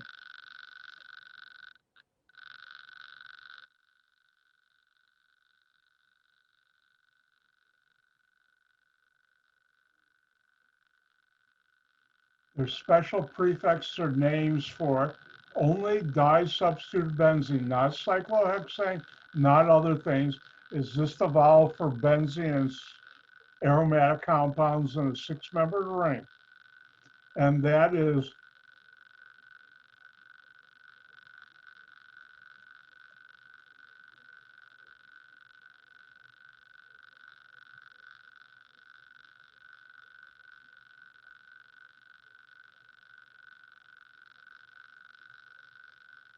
when you have 1,2 disubstituted, we call that ortho.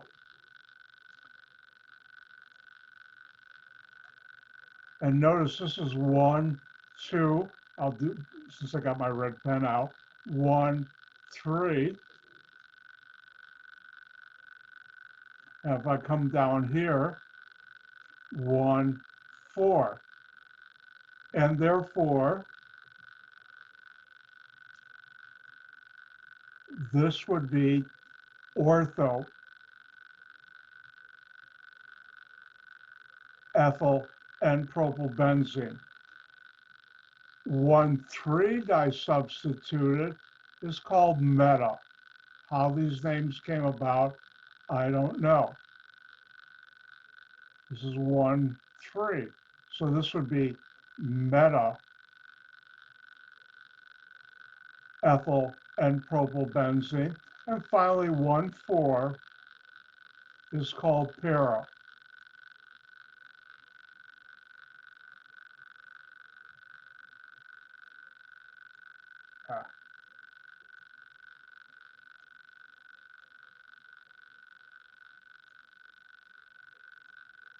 And 1,4 is para. So if we look at the screen, 1,2 disubstituted is called orthoethyl and propylbenzene. 1,3 is meta, so this would be meta-ethyl and propylbenzene. And 1,4 is para, and that's para-ethyl and propylbenzene.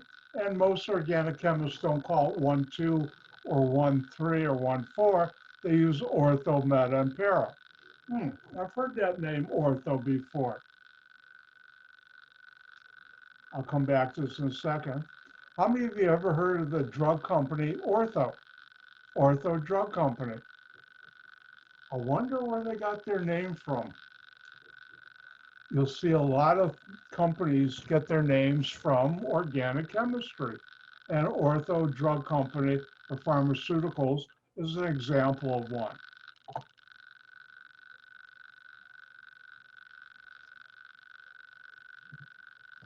Now, another thing I need to talk about, use ortho, meta, and para when you have disubstituted benzene ring.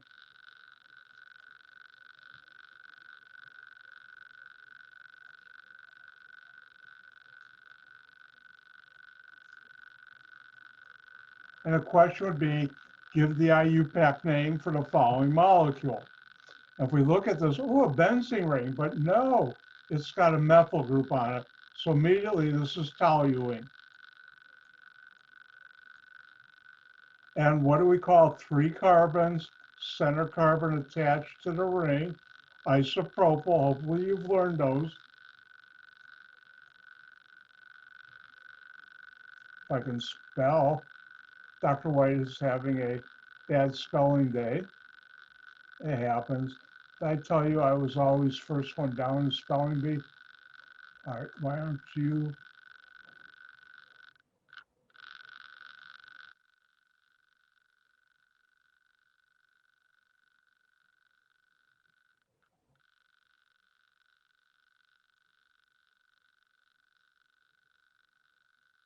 I'm also having a bad.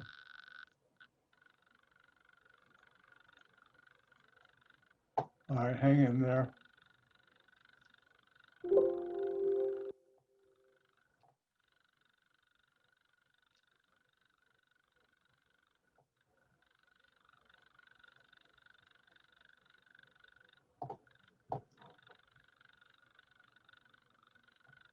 All right, for some reason this is malfunctioning on me. Let me do one thing to try and get it back.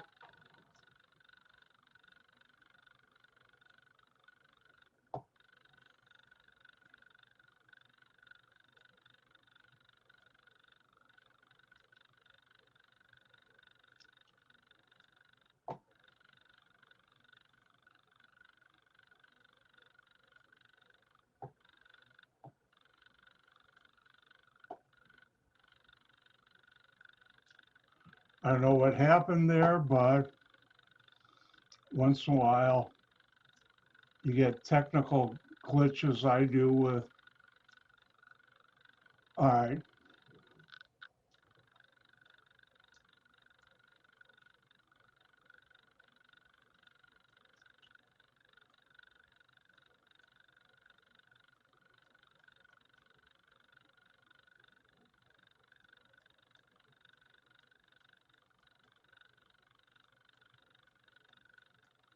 So here we have a benzene ring, but we have a methyl group, so it's toluene.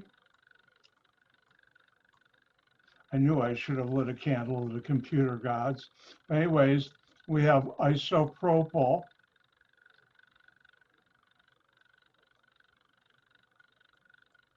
Running out of room. Let me remind you, we have for benzene ring that's disubstituted,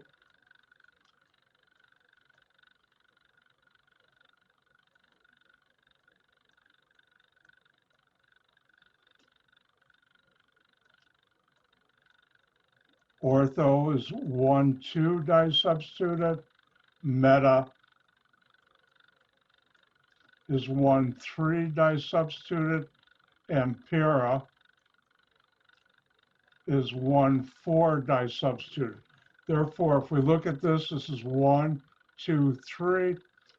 That's meta, so this would be meta isopropyl toluene.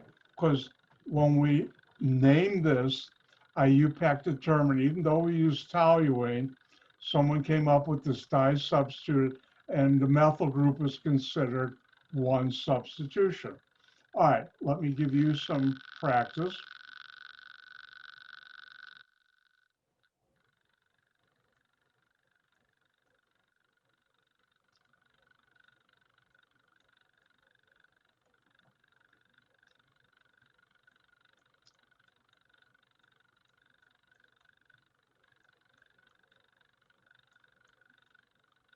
And the question would be 3 points. What's the IUPAC name for the following molecule?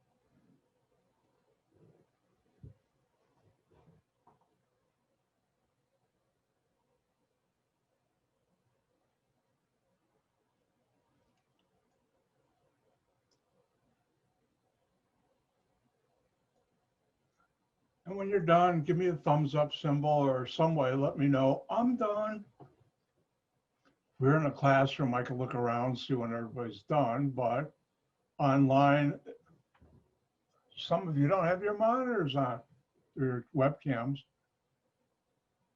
All right, I think everybody's done. Anybody need more time? Nope. All right, let's do it.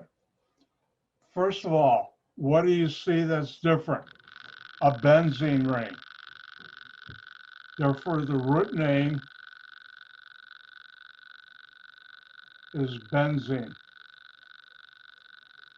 Next, I have an ethyl group and an N-butyl.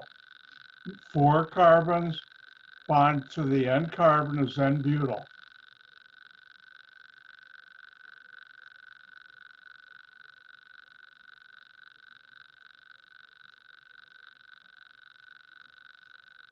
Now, on test, if you put the ethyl first, N-butyl second, since I'm not holding you to that alphabetizing rule,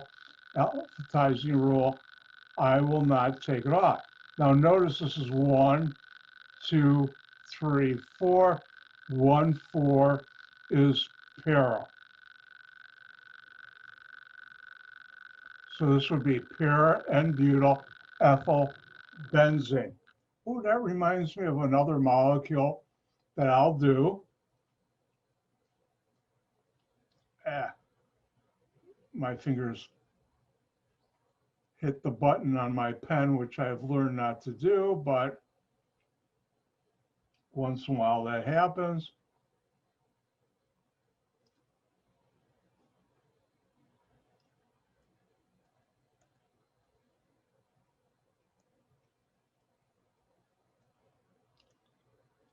This is a bad D. It's a better D.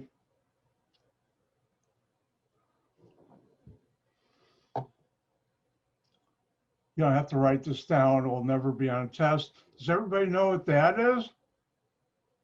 Paramedic.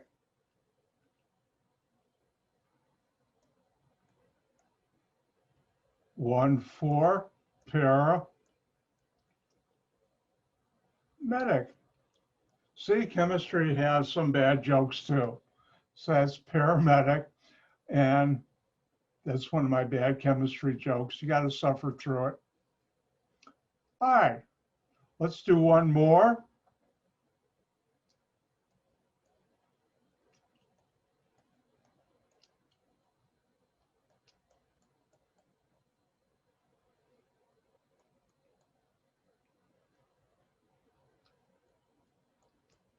And the question is, what would be the IUPAC name for this? Don't forget, use ortho, meta, or para.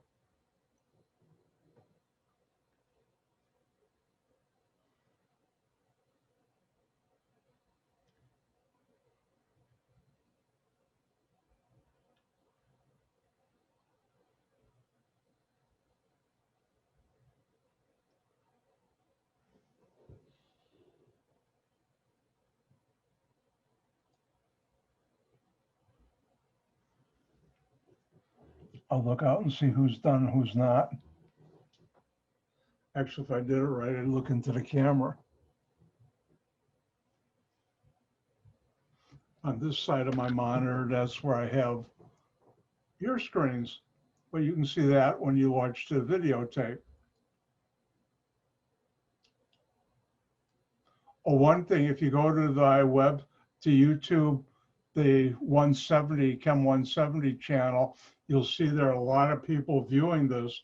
Like I think the last time I saw it, there were like 57. And you wonder, wait a second, there are not that many people in this class. Well, last week I decided I'm a member of Reddit. I think most of you are, or a lot of you know about Reddit. And I found out they have an organic chemistry group on Reddit to help students, and just a Reddit for chem help. So I posted that my videos are available on YouTube, and some of the students are now flocking. Pretty soon, Dr. White will be a big YouTube star. All right, let's do this. Question is, what's the IUPAC name for the following? What do we see that's different? A benzene ring, or six-membered ring with 3 double bonds conjugated, alternating single, double, all the way around. But wait, it's got a methyl group on there, and that makes this toluene. And immediately, this is all spoken for. What do I have left over? Ethyl group. Now, this is 1,2-disubstituted. Even though toluene is the name that considers a methyl group on a benzene ring, this is still considered disubstituted. What do we call 1,2 ortho?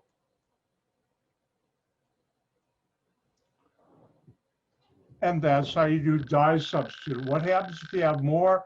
Then you use numbers. Let me give you an example. Before I give you an example, let's move on to some other stuff. Almost forgot.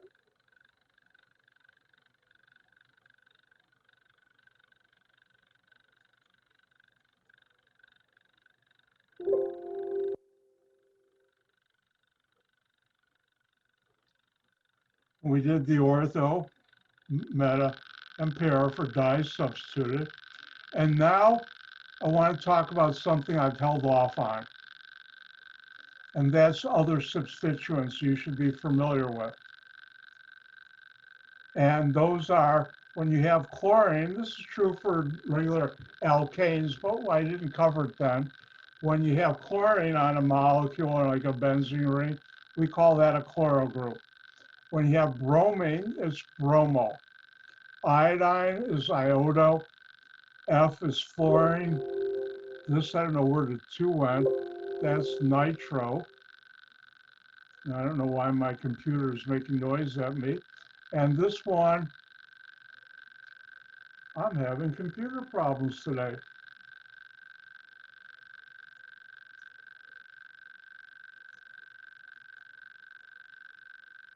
Should have come back now.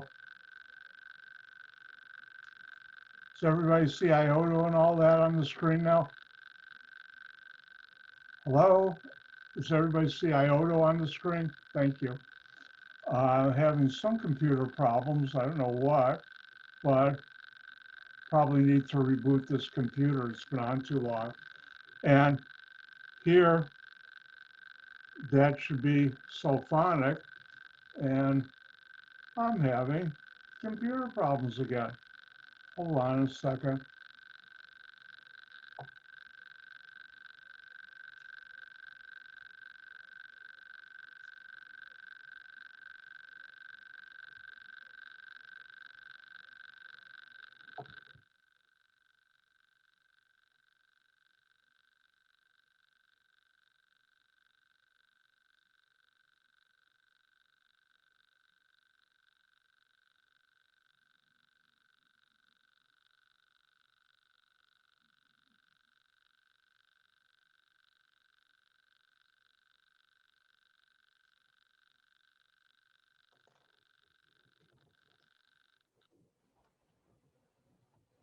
And there, while I'm trying to find out why my computer is locked up.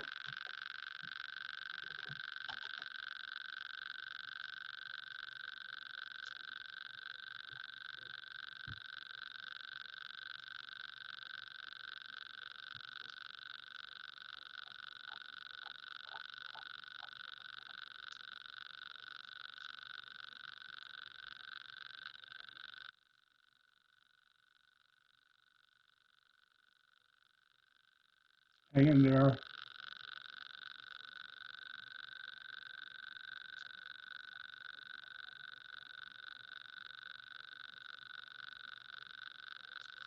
What I had to do was I went in and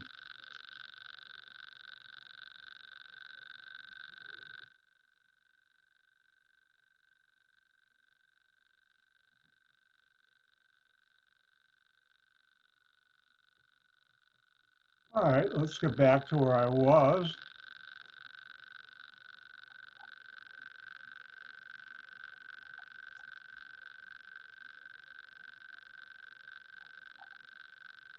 All right, we're back to here. Sorry about that. And here, when there's a chlorine on a benzene ring, you have a chloro group. That's what's called. Bromine is called bromo, iodo, iodine, iodo, fluorine is fluoro. Now, when you have an NO2 group, that's called a nitro, and these you should know. This one is called sulfonic. I'm not going to ask you to learn that, but I'll use it in class later on because that group helps make the detergents you use to, excuse me, wash your clothes. So these are just like methyl ethyl and all the other, and when you see them, you name them as such.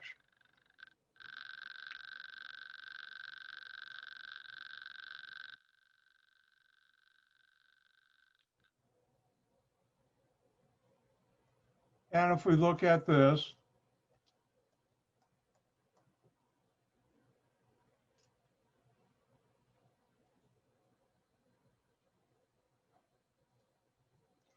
if we have this, this would be chlorobenzene.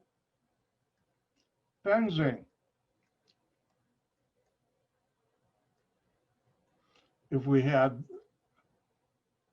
two groups, use ortho, para, and meta, and this would be, say,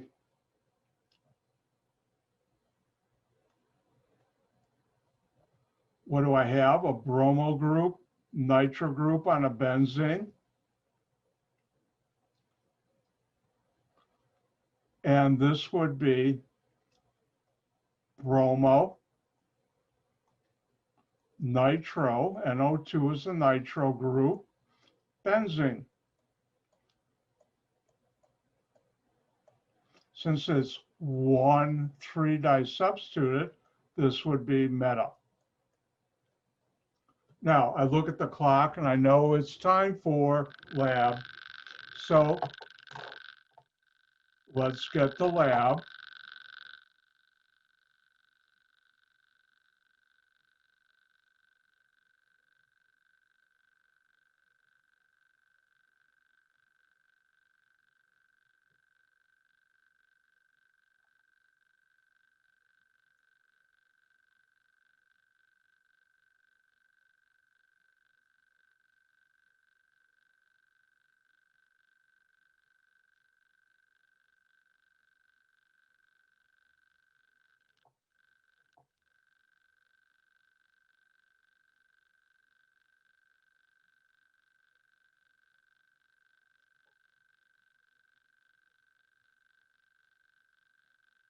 All right, today's lab deals with melting points. Now, this is something you can download from the assignment area on D2L. And let me teach you about melting points. If we had been in COD, I'm going to spend about 10, 15 minutes now, maybe a couple minutes more, teaching you stuff. Then you go in the lab and do the melting points. Unfortunately, you can't. And therefore, the way I have it is, I'll show you what I have the data in here that you would have generated. I also have a YouTube video so you can get a feel for how it's done, but you'll still have the same mental process. Now, melting point is when a solid becomes a liquid. I think you've all seen ice cubes melt, and that's when it becomes from a solid to liquid. And the temperature at which that occurs is called the melting point temperature. Now, inorganic compounds have a very sharp melting point. Water melts at 0 degrees C. Salt melts at a very sharp melting point, sodium chloride. Organic compounds have a wider melting point. Now, how do we know melting point? A melting point, let's say we had compound X.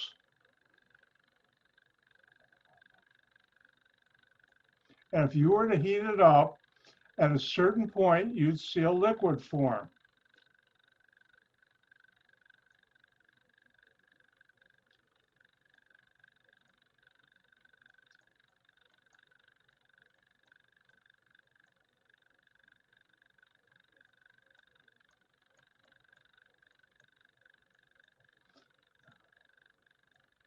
I'm going to use the abbreviation MPT for melting point.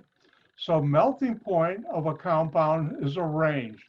If we were to do compound X, let's just say it was 90 to 92 degrees Celsius in chemistry, we use for melting point Celsius, not Fahrenheit. Now, when that sample forms a liquid, there's still solid present.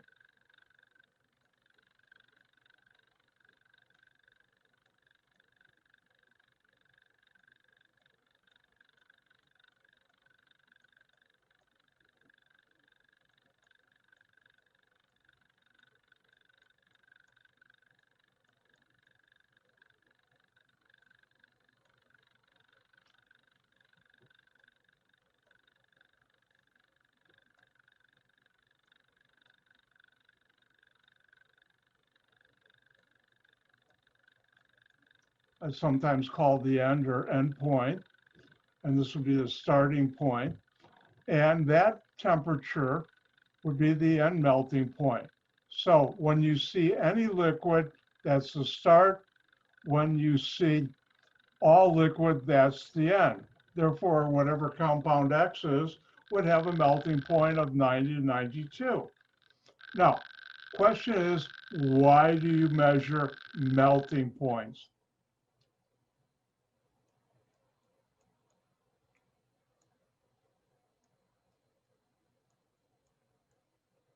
And melting points you take or determine for two reasons. One is identity, ID. The other is purity. So these are the two reasons you should know. Melting point helps you identify a compound. If I had an unknown, I found it was melting point was 92 to 90 to 92, I could say one of the compounds that could be would be compound X. The other is purity. Now, how does purity work with this? Well, before I go into how it works, I have to teach you about something hopefully you learned in one semester or general chemistry.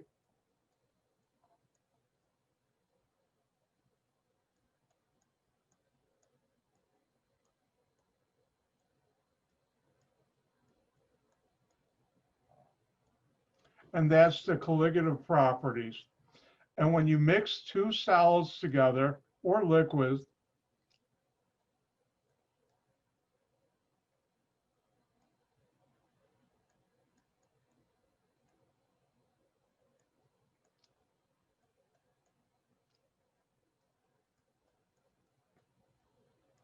two things happen.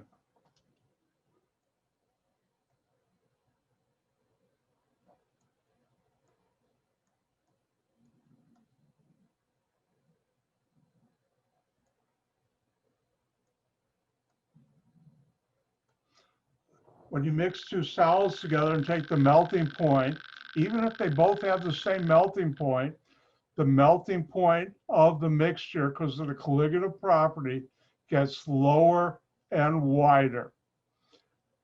And you see that. One example is, why do we put salt or calcium chloride on ice in the winter?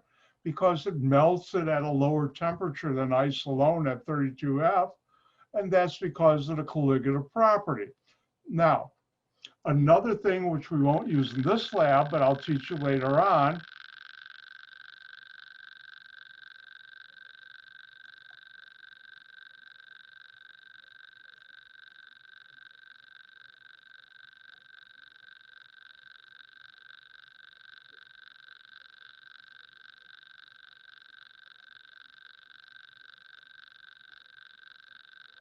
if you mix two things together, the boiling point, temperature in which the vapor from the material is equal to the atmospheric, or if you're doing it under a vacuum distillation, the vacuum, is always going to be higher and wider. And I'll teach you later on when we get into alcohols, this is the reason we have antifreeze.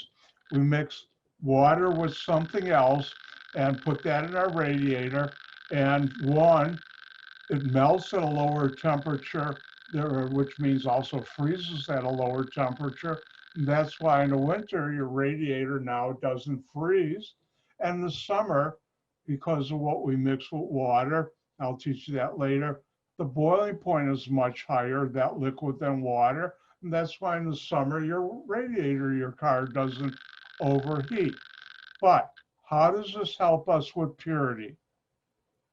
Well, if you have a compound, let's call a compound, I'm going to be creative, Y, and it has a melting point 125 to 127 degrees C. If you don't know what Y is because it's unknown, but you take the melting point, you see this and say, I think it's compound Y. If you take a 50-50 mixture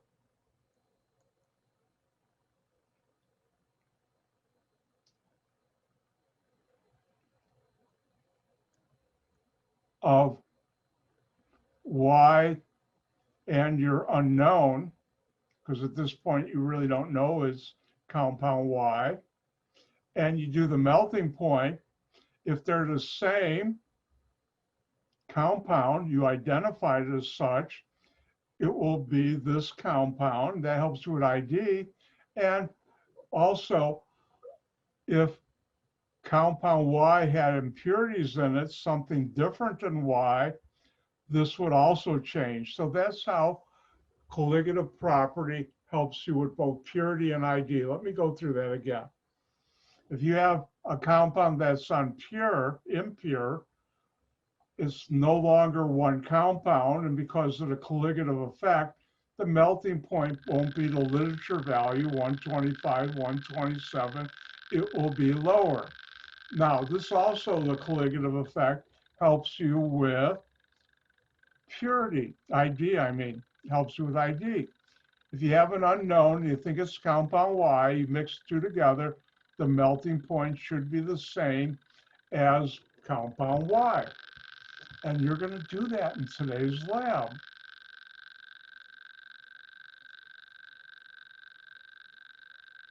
Now, in today's lab, you'll be doing melting points of some known organic compounds and mixing chemicals with unknown. Now, please watch this YouTube on your own. Start from 5:42 to the end, unless you want to watch all 6 minutes of it.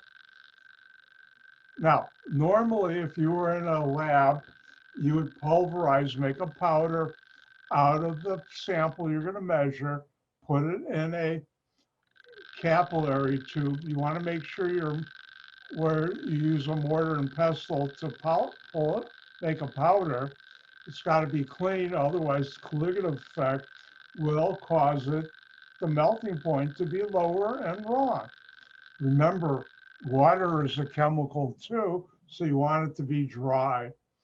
Now, when you heat it up, you're seeing how long it takes for all the solid to become a liquid. If you put too much in a capillary tube, that will take longer and give you a bad results. And now you make sure the apparatus is cooled down. If we're in the lab, I'd be teaching you this. And you want to do it at a slow rate, because if you go too fast, it will melt before your thermometer or temperature device. And at ECC, we use thermocouples, which are quite good, but still, you're going to get a bad reading. So it's important to do it at a nice rate. The video shows that. And remember, as soon as you see any liquid in the tube, that's the first part of the melting point. And you can see this in the video. And when it's all liquid, you get the final endpoint of that. And you're going to do this for a couple samples. Now, if we were really in the lab, going into the lab, the nice thing about science and organic chemistry is the main group of chemistry, which is a science, is I might be lying to you, but you get to go into the lab and find out if I am or not. But still, it's always good, and that's the nice thing about all science, especially organic chemistry. You go into the lab and find out. So let's take a look. If you had been doing the data today, what happens? What would you get?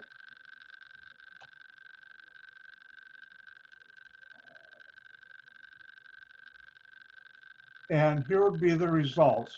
We'd be doing a couple of them.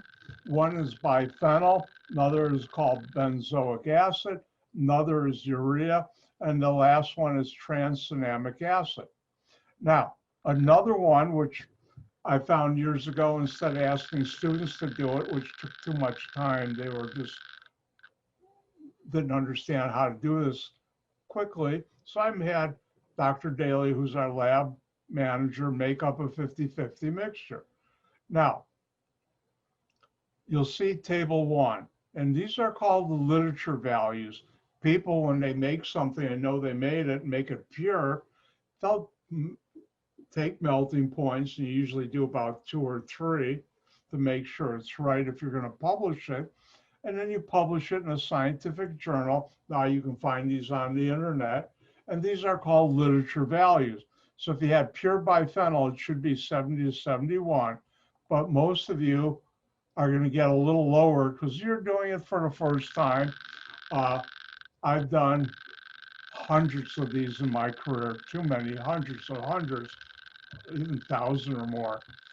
But here's your data, and I'll let you analyze the data. Now, to make this interesting, we have an unknown. And if we were in the class, I'd be telling you right now,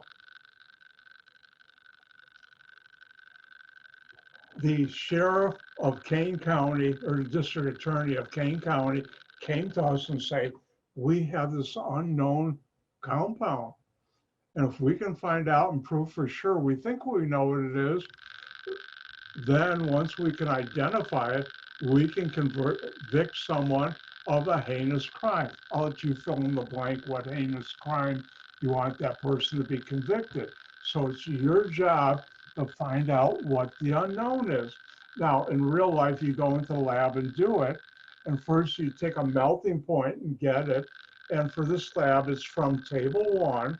And then you decide based on your melting point, which chemical from the known bottles we have in the lab you would mix it with. And at this point, you go and do that. And if the temperature stayed the same, you knew that was that unknown. If it's lower and wider, colligative effect, you didn't do it. You'd have to do it again. Well, you're not going to do melting points in your kitchen, because you don't have the equipment. We're not going to ship it out to you. Therefore, I did it for this lab, and I've done this for a number of labs. And here's sample A. Here's what you got. If you mixed it with benzoic acid, here's what you got. If you mixed it with cinnamonic acid or trans-cinnamonic, here's what you got. And you've got to fill in what you think unknown A is to get your points. And then here are the questions. This is due next Wednesday. By next Wednesday, upload it as a PDF file, please. Any questions about lab number 1, melting points? And turns out melting points are a very important thing in our daily life. As an organic chemist, for my PhD thesis, I developed like about 160 new molecules, and about 120, 25 of those were solids. And for each one of them, I had to do the melting point. And to be careful for my PhD thesis, I did 3 of them. So 3 times 125, well, I did more than those, but gives the idea. And that's it. Quick commercial from Dr. White. Don't forget tonight from 6 to 7:15, my office hours on Zoom. You have the Zoom link to that. And with that, we're done. I'll see you on Monday. Have a nice, great rest of the week and weekend. And with that, I'll say, Gang Gesund, goodbye. Oh, I better put you on a good mood. Goodbye, Gang Gesund. I'll see you on Monday. Don't forget, do the problem sets, learn the new reactions, because test number 1, which has been postponed, is coming up 2 weeks from today.